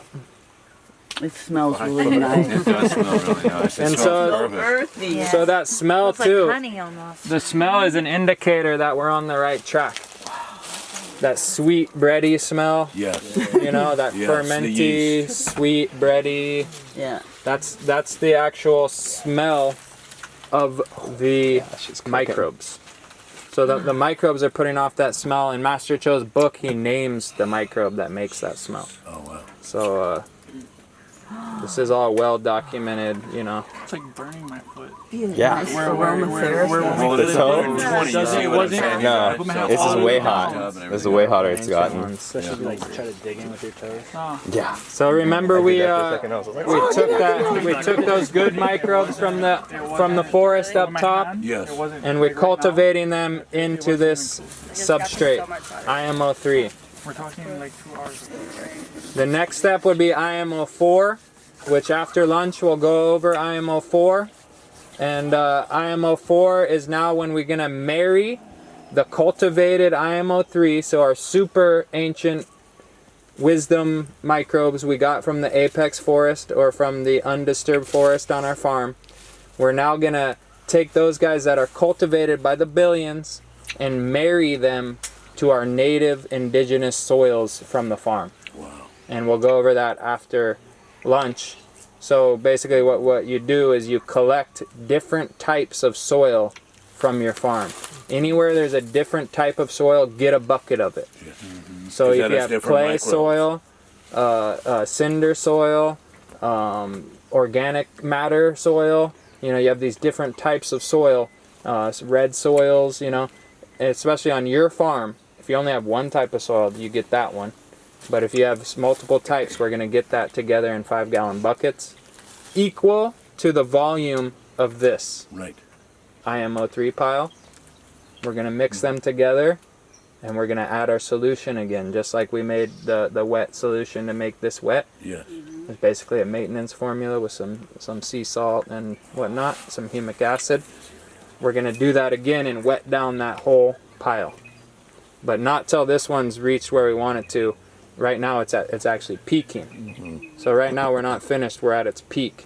We want it to taper back down to room temperature. On the heat. On To the taper heat, down. and that also in turn tapers off the moisture. Yes. They coincide. Yeah. Okay? So what we'll do, Start a fire? I've never If you heard of didn't actually manage it starting a properly. fire, but Like kind of like a compost, but I mean, Well, I mean, you're not that's- even wanting to get that hot because like 120 is where you want, because otherwise you're killing It'll kill those the microbes. if it gets too They hot. probably So- could, though. but that's a good that you brought that up. 'Cause I mean, compost does, yeah. fertilizer. think about county waste facilities.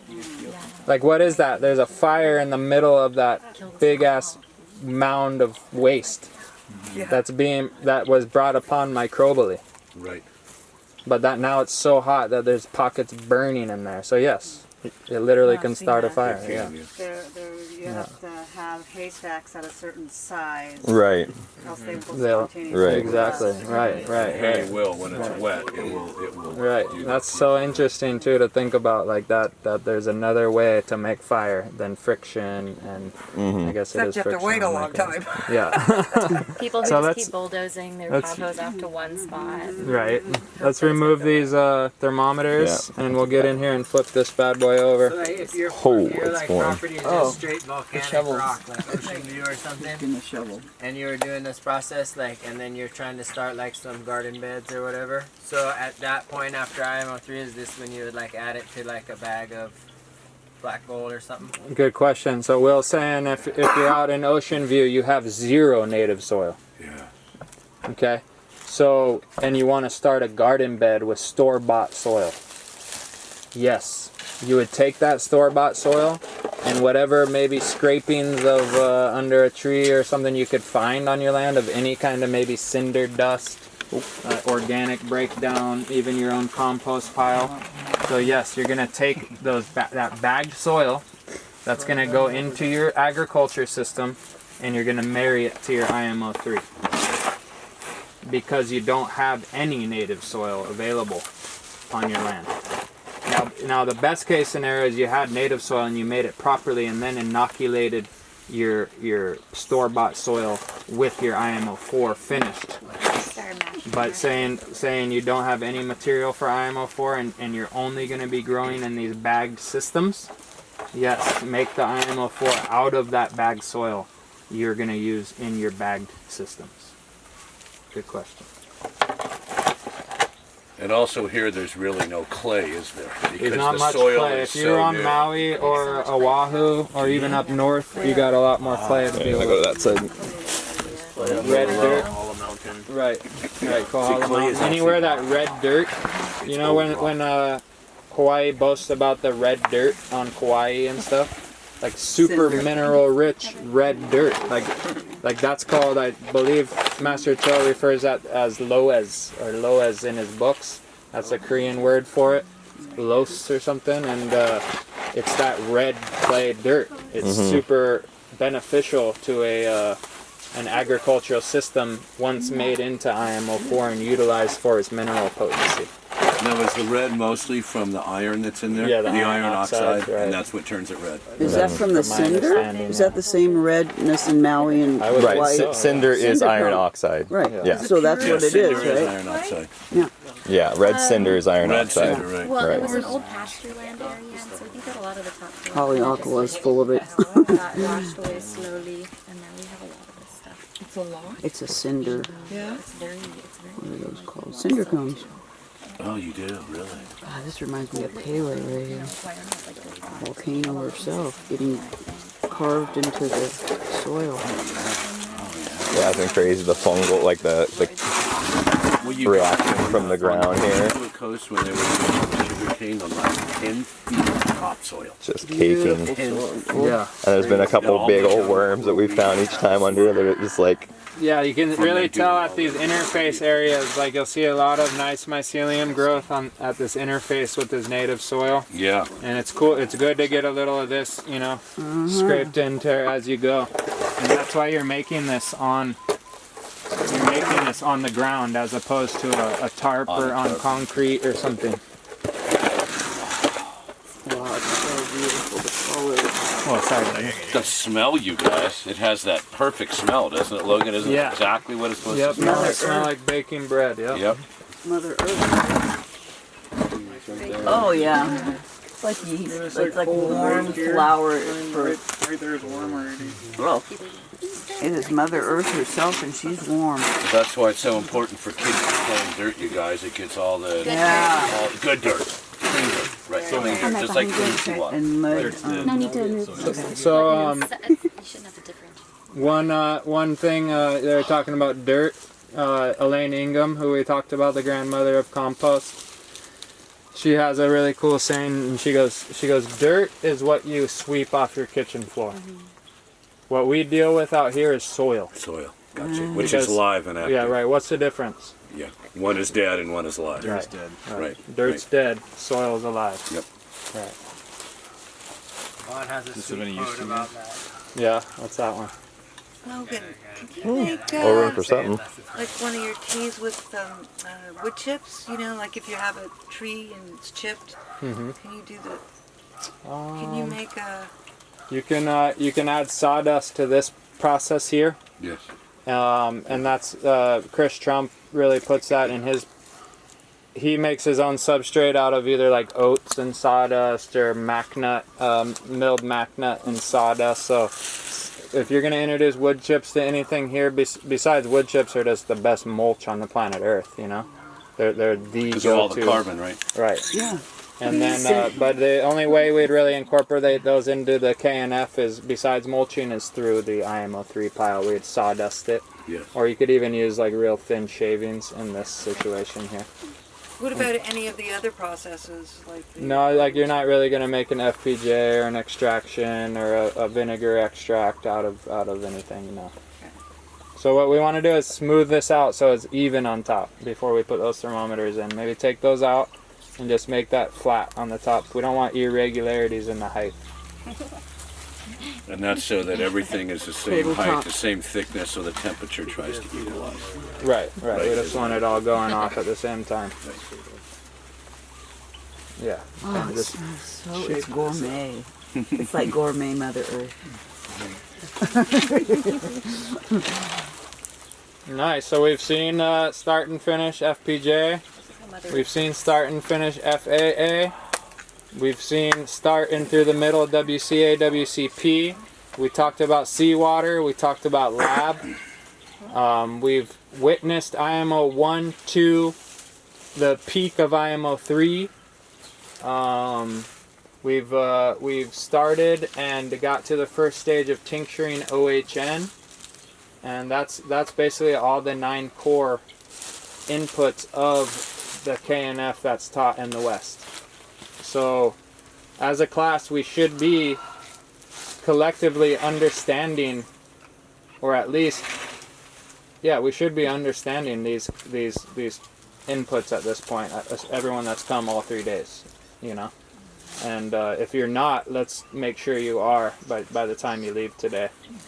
And the goal is for you guys to also become teachers now, is what we got to realize, is like this information isn't for you and me, it's for everyone. So each one of us become the inoculator. So the information is the IMO. That's another video that's out there floating around. I talk about the information is just like the mycelium. Once you're inoculated, you can take it to the next man and the next woman, and it can spread, right? Because the information itself is like mycelium. It's beneficial, right? So it's infectious. So that's how we got to treat the information, just like the IMO treats the soil and the substrate. We're now the substrate. The information is the indigenous microorganism, and we get to spread it. So sometimes you come upon a hard substrate, like a parent. Or a wealthy landowner. You know, and it's hard for that mycelium to infect that substrate. But it will, though. It will. Because the proof is in the pudding, right? And so all we got to do is show them, you know. We just got to show them it works. We don't even got to talk, you know. So, yeah, I encourage you guys all to take this vibration that we get in class here and bring it out to the world. I'll finish this off and we'll go to lunch with I was at a reggae concert at a young age. Bamboo Station was playing live at the Sierra Nevada Reggae Music Festival. And we're all standing around, right? We're not standing around, we're all vibing to this band that's playing this music that's life-altering, positive, uplifting, and it's live, right? It's coming through loudspeakers, bass. You can feel the bass frequencies hitting your body. And the lead singer goes, you know this feeling? You feel that feeling? And everyone's, yeah, I feel the feeling. You know, we all felt the feeling, right? He goes, we got to take this feeling and bring it out there. Bring it out to the world. So you are all taking these vibrations and broadcasting it. Because that's what they're doing every day. They got people in front of TV screens feeling a certain feeling. And then they're manipulating to take that feeling out there. Take that fear, take that feeling, that non-abundance, that we're all going to die. Like, take that feeling and broadcast it to the world for us. And we unwillingly do it. So instead we're going to flip the script. We're going to take these feelings, the feeling at the reggae concert, the feeling when you're vibing with your homies, when you're feeling good with family, and we're going to keep those feelings alive and take them out to the world. Because it's up to us to be that alternative mind in this mind-locked society, you know? Any questions? Good? I have one question. Yeah. You said you worked on the farm and brought a lot of cocoa. Mm-hmm. And, okay, so I have soil with cocoa pods. I buy bags of soil when I transplant my ornamental garden. Mm-hmm. And so the smell, you know, I like the smell of the cocoa pods. Mm-hmm. It's supposed to hold water. Mm-hmm. That's what that is in there for. Does that farm save its cocoa pods for the? Yeah. Good question. I actually just saw an image of them dumping all their cocoa into a pile. Ah. Right. Yeah, cacao. Right. Ooh, right. nice. And so there's multiple things you can do with the byproduct of their first product. Nothing is wasted, you know. Of course, that compost pile is going to be the easiest because you just go dump it in a pile. You don't even look at it. You could cover it. You could come back 6 months later and utilize that soil at the bottom of that pile on your plants too. That's also a way to do it. But if you chipped it, you would make this massive amount that'd be surface to the top area. to eat it. You're getting aeration from the microbial exchange. The anaerobic microbes that are rotting it are going to dig down in your soil, so you get all the benefits of laying it right back into your orchard instead of harvesting and gleaning all that away. Because what would happen in nature? Those, it would just drop. Yeah, It would get needs it dropped and now. get It's just recycled. fruited. It needs it now. it needs it now. It's asking for it. It's asking for those plants, and that's why it will drop that fruit right onto its rhizosphere, and usually right at the drip line too. Right at the drip line. Yeah, that's usually where the fruits fall, right at the drip line, where it would want to get fed. You know. So nature is a perfect system. There's no flaw in nature. There's no lie in nature. Nature doesn't lie. Nature doesn't deceive. Nature doesn't lead you astray. It doesn't take more than it needs. It doesn't. It's a perfect system. So we get to tap into it and use it as an example for our systems. As the perfect, unflawed example that it is. Nature's the best teacher. There you go. All right, let's go to lunch. Give thanks. Still about 130. We'll probably flip it back one more time, you think? Just give it. I think you just spread it thin if it's still up at 130. Okay. Probably just be for today that you got to do this to get it back onto one pot. And yeah, you can kind of see how you can spread it without pushing it down, you know? Just kind of bring that top layer out to the edge and then let it fall. Yeah, so that's nice and thin now. And you kind of let that sit for a second and check temperature again. And so you're going to get approximately 100 pounds of soil, or just that same amount in volume. So technically you could go fill up those 2 bags that we had of this with the soil and know that you're at a similar volume, you know? And so what we would do is then put that on the ground here and then mix these 2 together. Once this is back to room temperature, we'll mix all that together, pile it up, pour in that nutrients. I think that it's going to take more about like 15 to almost 20 gallons at that point to get it to that 60% moisture. And then you're going to do the same process that you witnessed here for the next 7 to 10 days. It's going to come back up to, and it's even going to fluff out. Like you'll see this stuff growing throughout the soil now and like infecting all that new soil, and you'll get new flushes of mycelium will come again. And then now you got this huge pile to deal with. And now you're going to store that in kind of like an open air type situation. Cedar box is best. Or you can start feeding that to your animals, your pigs, or what I do, my worms. So I can start. You can put it in the worm bin? Yeah, so you feed it to the worm bin, and that's what's going to preserve it for years. So after the worms eat it, now you have it IMO4 in preservable format, you know, in that worm bin. Yeah. So the worms kind of are an alternative to large animals like pigs or goats or chickens, where you would utilize the IMO4 in their bedding. So you always have it to pull from in a preserved manner, in a live manner, you know, from their bedding. You know, where this, I think Master Cho says after about, don't quote me on this, but 3 months or so, it's either 1 month or 3 months, but about 3 months, I think it starts to basically wane off of its viability. Oh, wow. Yeah, the life contained in there has now kind of been spent. It hasn't had more things to eat and to keep multiplying, so it just starts to die off, you know. So it's better to honestly feed it to like Either just use, once we make the IMO4, to then go broadcast that on your farm and use it, or you can preserve it for up to 3 months to make the IMO4T, or feed it to your animal system to then preserve it longer. Okay. Yeah. For sure. Yeah. Crucial.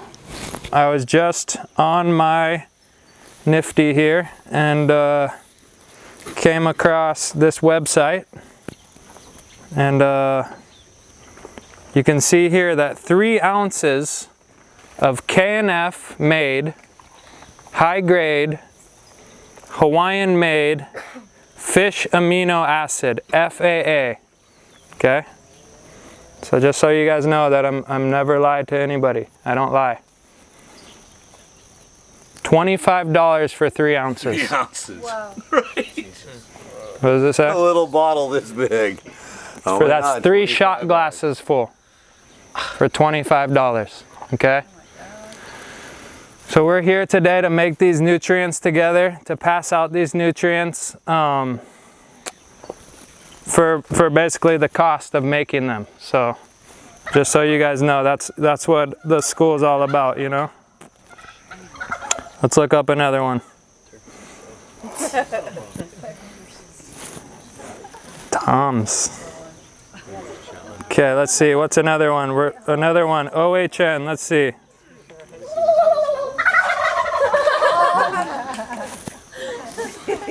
Fake them out. 3 ounces. 3 ounces of OHN. $20. So like that much right there. No, that's way less than this. We'd be talking like that much. Right. This is a 32-ounce bottle. You're taking that home today.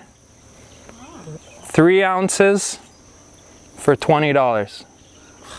Okay. I'm not just showing you. I'm showing the world what we're doing here, as a movement, as a school, as a class, and this is all that it takes. Because this is just an example. And these guys are scrapping back there. They're going for it. 2 on 2. Brothers.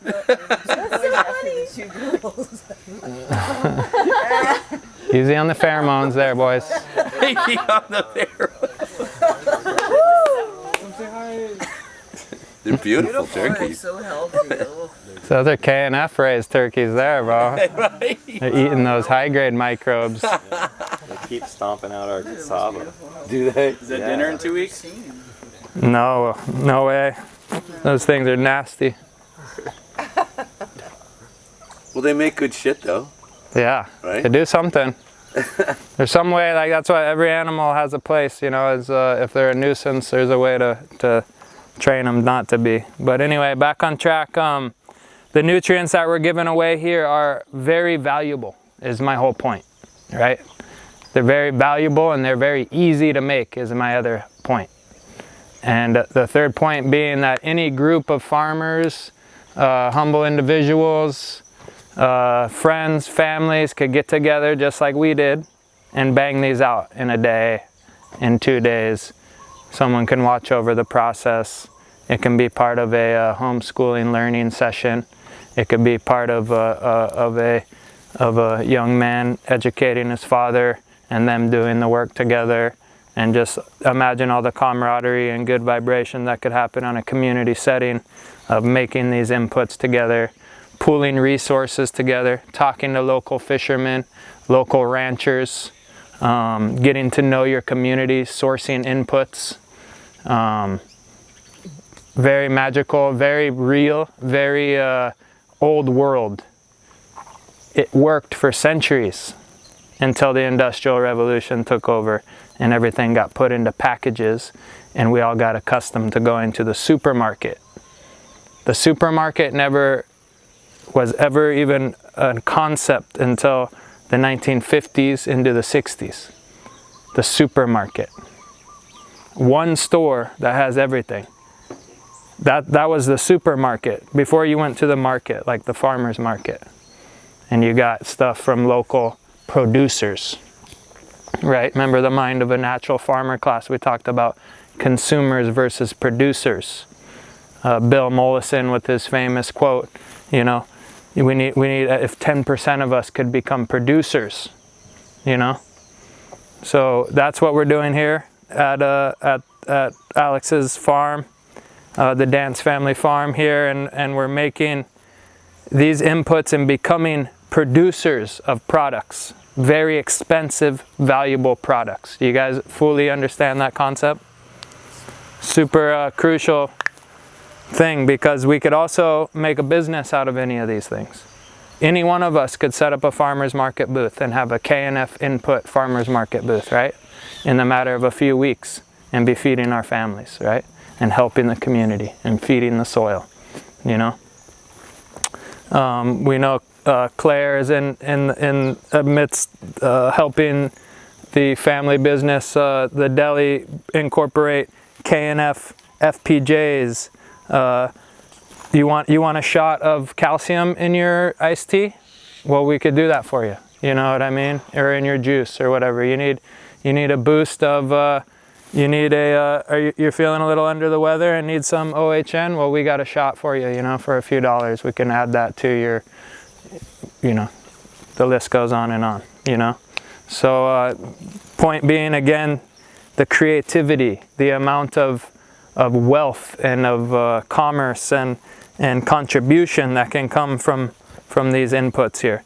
So to finish off the day today, we're gonna hand these out. We already got most of them bottled up and ready to take. We're just gonna finish bottling this here, and I just kind of wanted to get it on camera because it's pretty cool to see the bulk OHN get mixed. I already got my ginger and my double angelica in here. I'm gonna do my licorice. Nice licorice. And so in checking your OHNs too, they should be nice and potent with the smell of the herb. Should hit you pretty hard, and you should also get hit pretty hard with an alcoholic fume, knowing that that you still got your alcohol in there and it's not just water. So all those are in there, they're mixed together, and I'll just make sure they're nice and mixed, and then we're gonna distribute these and finish filling up these bottles. Brent? Yeah. That's for OHN, it's a bonding experience. It's a bonding experience.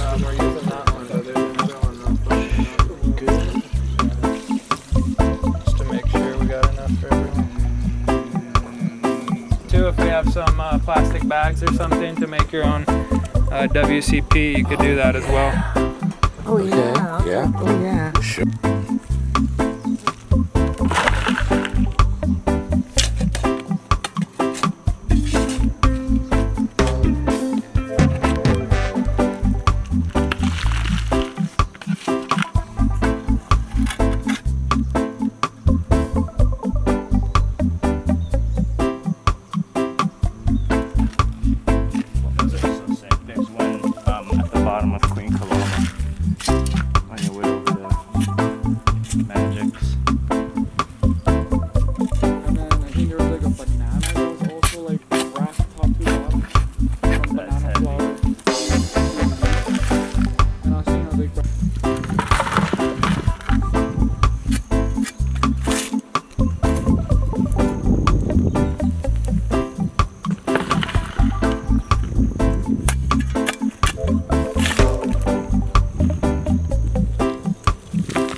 Okay, ready? All right, so back in action here on the farm, the Dant location, and we're gonna be finishing up this IMO 4 pile here. So check these vibes out, and come check out these vibes. We got these fresh water buckets here filled up with our inputs, our KNF inputs, and we're just adding a little bit more IMO 2 just to kind of kick it up a notch and make sure we get some good diversity in here. And this was the fresh IMO 2 from the class, so I thought we'd just add a little of that when on this IMO 4 process. It's actually not necessary to do this, but we're just adding a little more life to this situation.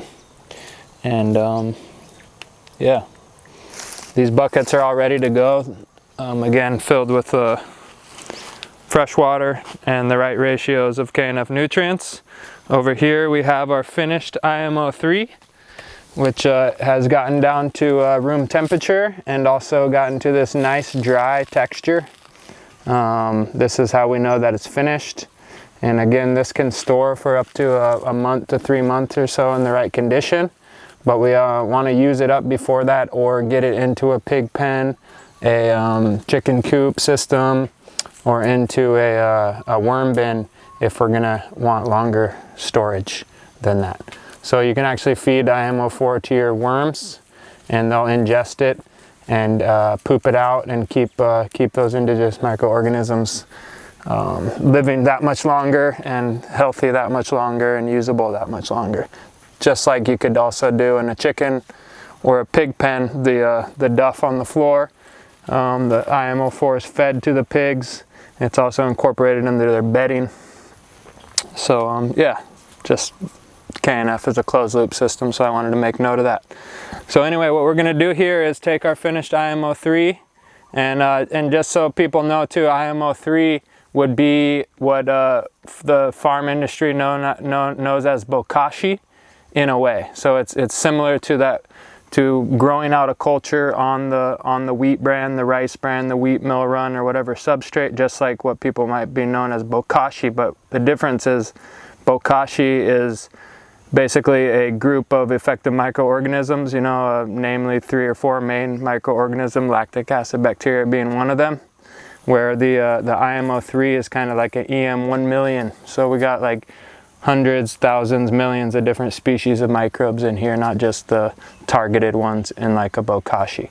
But you can use it for the same purpose, for composting, kitchen scrap, for odor control, for animal odor control and composting poop and whatnot. But anyway, over here we got fresh soil from the farm here that we're making the IMO for, and this is some really, really nice, rich, broke down organic matter, composted soil, looks like from under some avo trees or some old trees around on the farm. So this is some really nice organic matter mixed with some soil from the farm around here. You guys got from a few different locations? Yeah, just all over. Yeah, so they were instructed to get as many different varieties of soil from the farm that they're going to be making the IMO4 on. So if you only have one type of soil, then you go ahead and use that. If you have multiple types of soil on your farm, clay, silt, sandy, go ahead and mix them all together in equal parts, and then make that ratio be the same equal parts of IMO3. So we have equal parts native soil from our farm, and we have equal parts IMO3. And to understand what we're doing here is we're going to be marrying these two together. So basically we're going to be introducing, remember we went up and got those ancient microbial wizards from the forest, and that was our IMO1. And then we made it, cultivated them on this rice bran, and that's our IMO3. Now we're going to take those cultivated high apex microbes, and we're going to introduce them to all the variety of the microbes on our land. And that's what's represented here, is the diverse indigenous microbes that are on our land. What's represented here are the cultured, targeted microbes we took from the apex forest. So now we're going to marry the two together. In the beginning they might fight and battle, but pretty soon they're going to get to know each other, fall in love, have babies, make families, and you're going to see that heat come again. That love heat's going to brew back up, and we're going to ride this again for another 7 to 14 days at 120 degree temperature. It takes about a 5-gallon bucket per 50 pounds of dry material, so we got 4 5-gallon buckets of water, and we're going to go ahead and start adding those in and mixing this together.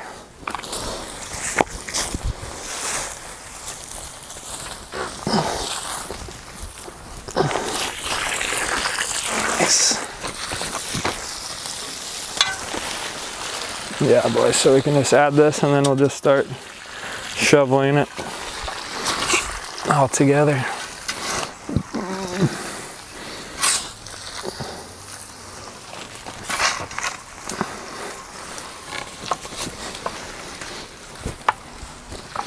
And just get these all nice and homogeneously mixed together so they become one mixture.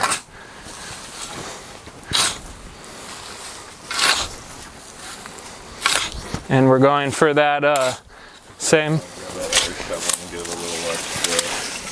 as the IMO3, trying to get it to that 60% moisture, 60-70% moisture.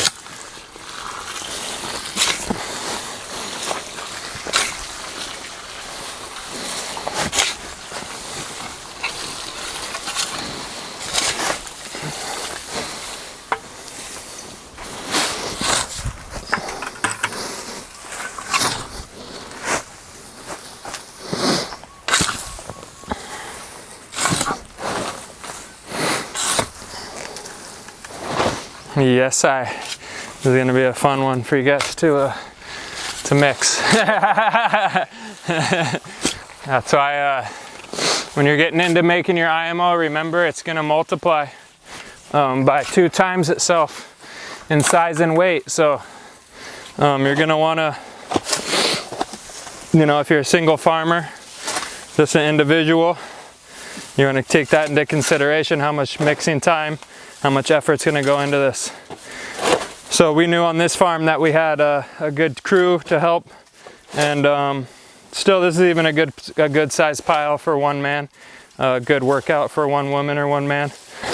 But still a pile like this, having some helping hands is really cool. We started out with 100 pounds of material to make the IMO3, so that's another 100 pounds of soil to make the IMO4. So we're up to definitely over 200 pounds of dry weight material here, and needs to be mixed like this every day. So not this much, but you know, it has to be turned every day. So point being, take that into consideration. You could even start with 20 pounds of rice bran or wheat bran, etc. if that's all the effort that you have to move that. So just keep that in mind. Starting to get it mixed together, looking good.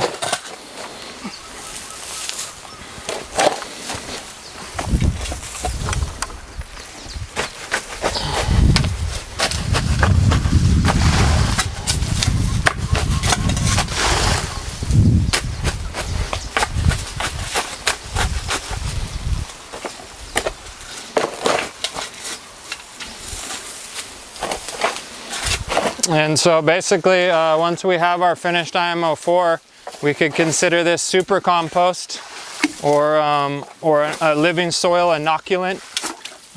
Lots of names you could put on this. And excuse me, not a super soil, a super compost, which would be an inoculant for a super soil. Is that what I said? Okay. And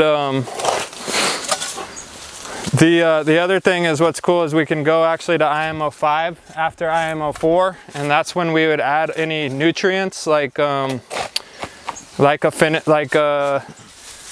know, rotten fruit, duff from a harvest, kelp meal, you know, any kind of neem cake, any kind of things that you might want to apply to your farm anyway. You can put them here and let them get pre-digested by the microbes and pre-fermented by the microbes. So when you go to use them on your farm, they're that much more readily available and digestible and uptakeable by your plant. So it's a great thing, instead of just broadcasting dry fertilizers or dry amendments on your farm, to incorporate them into an IMO5 pile, which comes after this IMO4 pile. Pretty brilliant, this mastery and this technique that Master Cho has brought forward to the world, and just some of these old world farming techniques of fermentation and letting microbes do some of the work for you and take a lot of the work out of your agricultural system and out of the farmer himself by doing these processes here.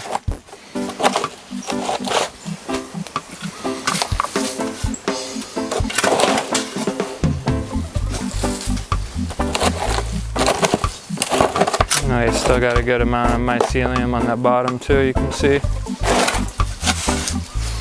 Hand me that bucket, Gunner. All right, we'll do a little moisture check. See where we're at. We're still pretty dry. We're not even clumping really yet, just starting to clump. So we'll add this rest of this moisture and see if we need any extra after we get this in there.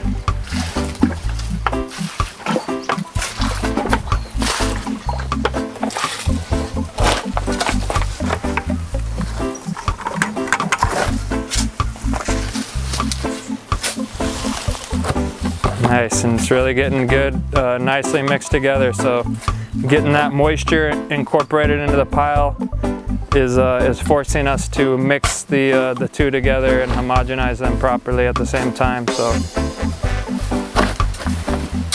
make sure we get all that dryness. We might need one more 5-gallon bucket.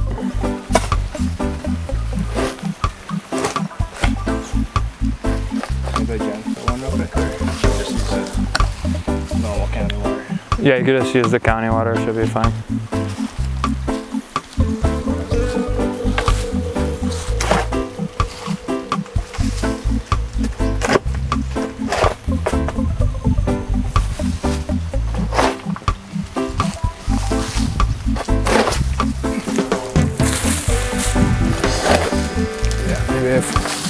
Make sure we mix it up really good first before we add any more water. Yeah, I mean, I got the moisture coming on that high side there.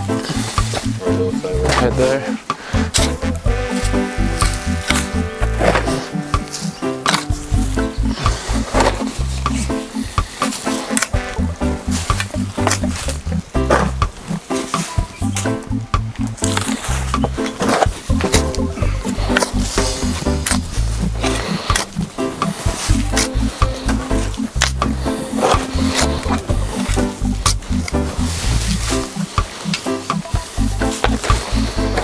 Let's just hold off for now until we get this mixed up.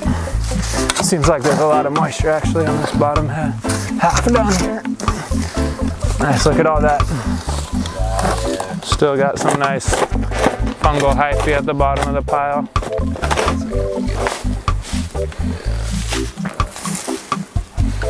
Just some good signs to look for throughout your IMO3 process.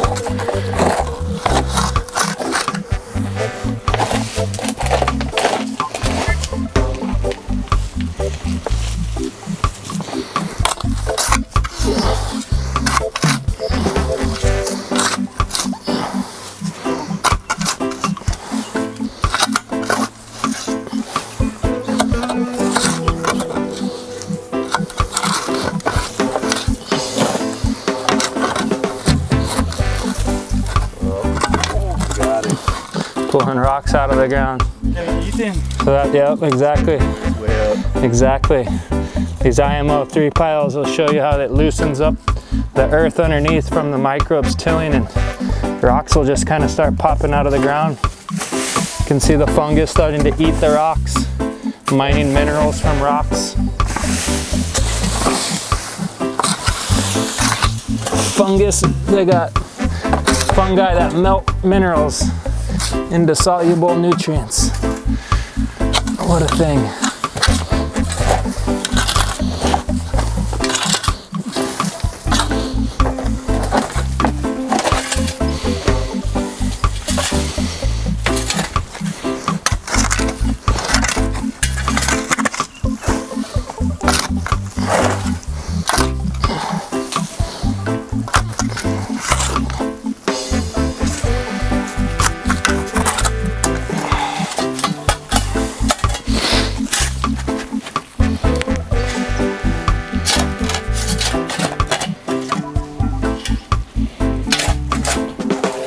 I'll probably need one more bucket, probably.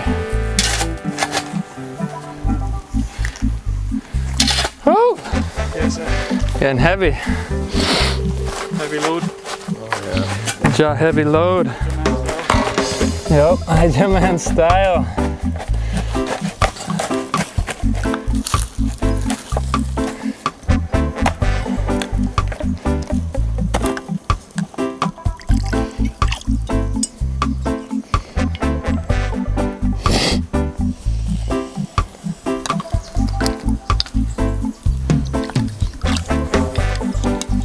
Okay.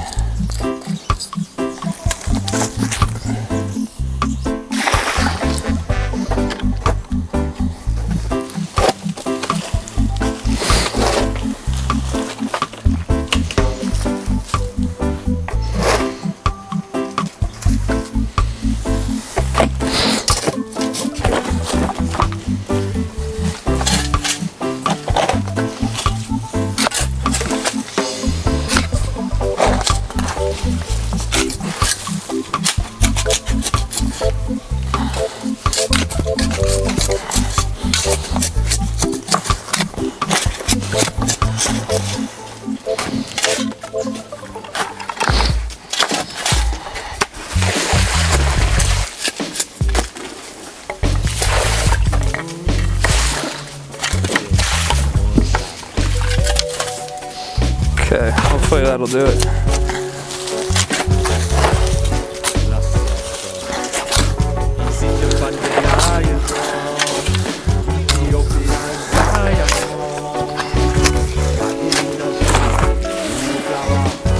This is when you invite all your paddling friends over.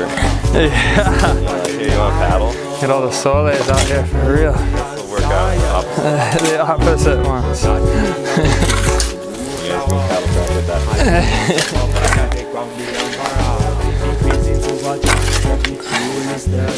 I gotta get the young bucks with the backs.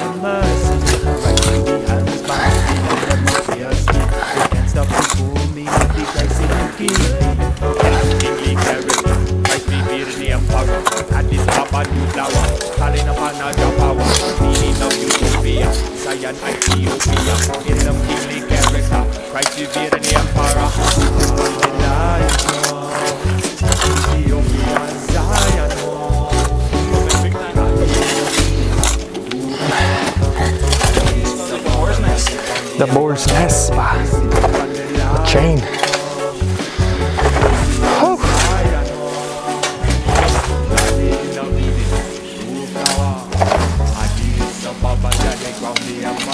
Beautiful thing, bro. That was some nice soil. And you guys got some golden pockets down here. Yeah, you just go look for where the pigs nest is. You get behind them. And you're like, yep, that's why they're there. You scavenge behind them. I see. You guys know where all the fertility is.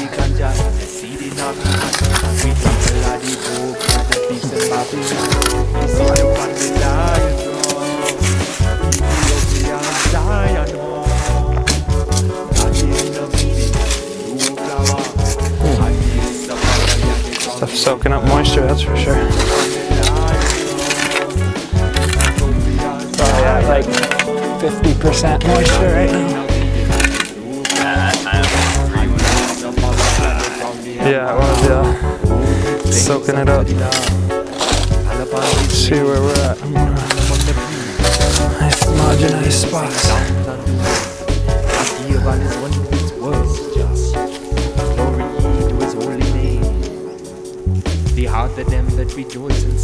Got some moisture coming out here. You can barely see. It's picking that up, but there's some bubbles. So it's telling us we're definitely at about 50, almost 60%. Oh yeah, look at that. See that water coming down the backside of my hand came out of this hole. So it's showing me we're like pretty much there. You know, maybe 5% under 60%, roughly. Been raining a lot outside.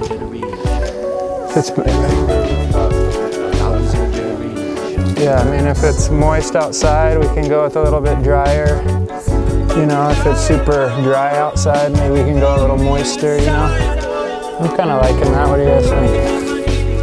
Yeah, it looks pretty neat. We're definitely at 50. We're definitely past 50%. Yeah, let's go with this moisture here because it could be uneven pockets throughout here too. Yeah, we could move it just a little bit more back this way and then push it one more time that way just so that we're Let's just scoop this end, fold it this way, and then we'll bring the whole pile back that way. Yes.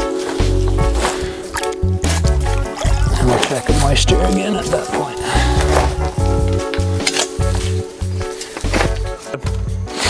Okay, here we are with our finished IMO4 pile. We got it, you know, yeah, look at that's right where we want it consistency. We got a little sponge sound. Hear that sponge sound? Throw it up to the mic.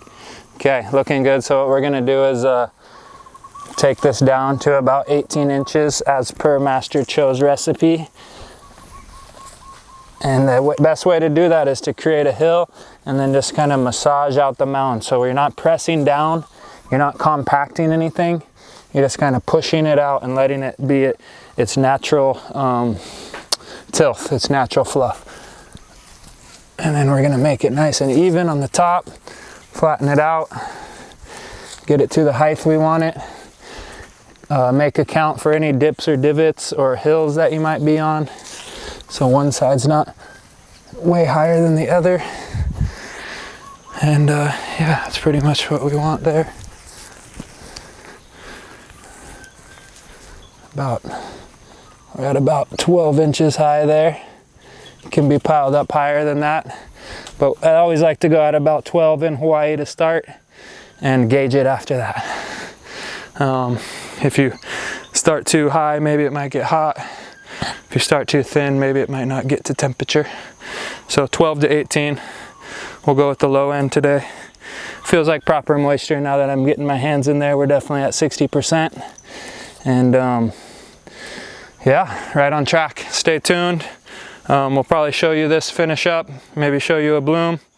But anyways, plug in, check out the YouTube channel, and check out all the videos to get updated on why we made this IMO 4 pile.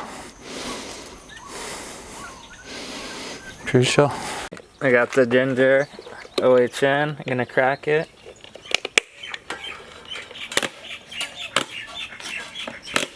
Nice and full still. Didn't lose too much of the alcohol to evaporation, which can be an issue. So give it one more stir.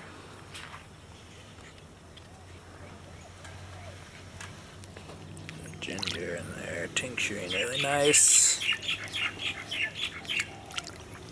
Let's give it one more good stir before we pour it up. Okay, here we go. We got our double, triple strainer tech. Basically just want to keep all the solids out of your liquid. And we are going to do one more fill up, so what we'll do is go halfway.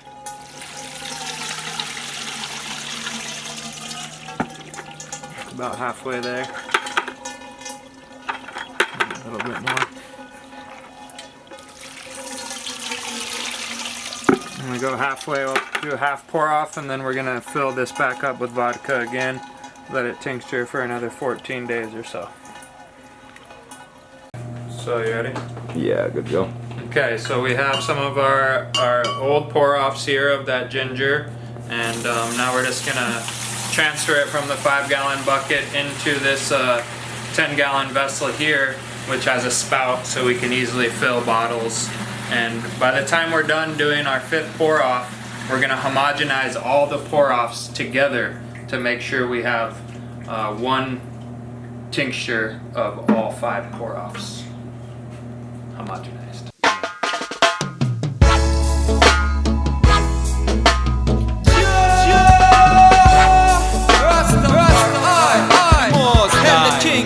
Everything you do, come go lion. Jaya I, youth man. Jaya I, over. Jaya I, youth man. Jaya I. Listen. Empty belly, hungry belly, youth must be fed. All the youth in this time must be dread. Teach the youth, show the youth, the hungry must be fed. A shelter for the shelterless, the blind must be led. Listen to what the elders have to say. Listen now to what the elders have to say. Redder than red, yeah, the time is so red. Redder than red, yeah, the time is so red. Wipe your eye, youth man, dry your eye. Hold firm, wipe your eye, youth man, dry your eye. Hold firm, lay down your burden and take a helping hand. Listen to your heart, that's where Jaja stand. Emmanuel, yeah, the crisis in a man. Emmanuel, yeah, the crisis in a man. Infinite, not finite, Rasta man unite. Listen to the stories from a long ago. Him bring the rain, yes, so him bring the snow. Has to be the ice before the water flow. There has to be the fire before you see the glow. There has to burn the fire before you will know. Seek, search, and Jaja will show. Seek, search, and Jaja will show. Yeah, he will show you. Yeah. Seek and you shall find. Mommy guy, Jaya I, youth man, Jaya I, hold firm. Jaya I, youth man, Jaya I. Sometimes I feel like a fatherless child. No guidance in the world where you have to find your way. Got all them people are lost and blind. They got all the people are looking to the sky, but no answers, no way. And them I wonder why. Watching in the waiting but Selassie coronation. Watching in the waiting but Selassie coronation. They crowned the king, yeah, they already crowned the king. They crowned the king, yeah, they already crowned the king. Revelation 5, so now look to the sky. They crowned the king, yeah, they already crowned the king. Revelation 5, so now look to the sky. Only the pagan will believe them lie. Only the pagan will believe them lie. Only the pagan will believe them lie.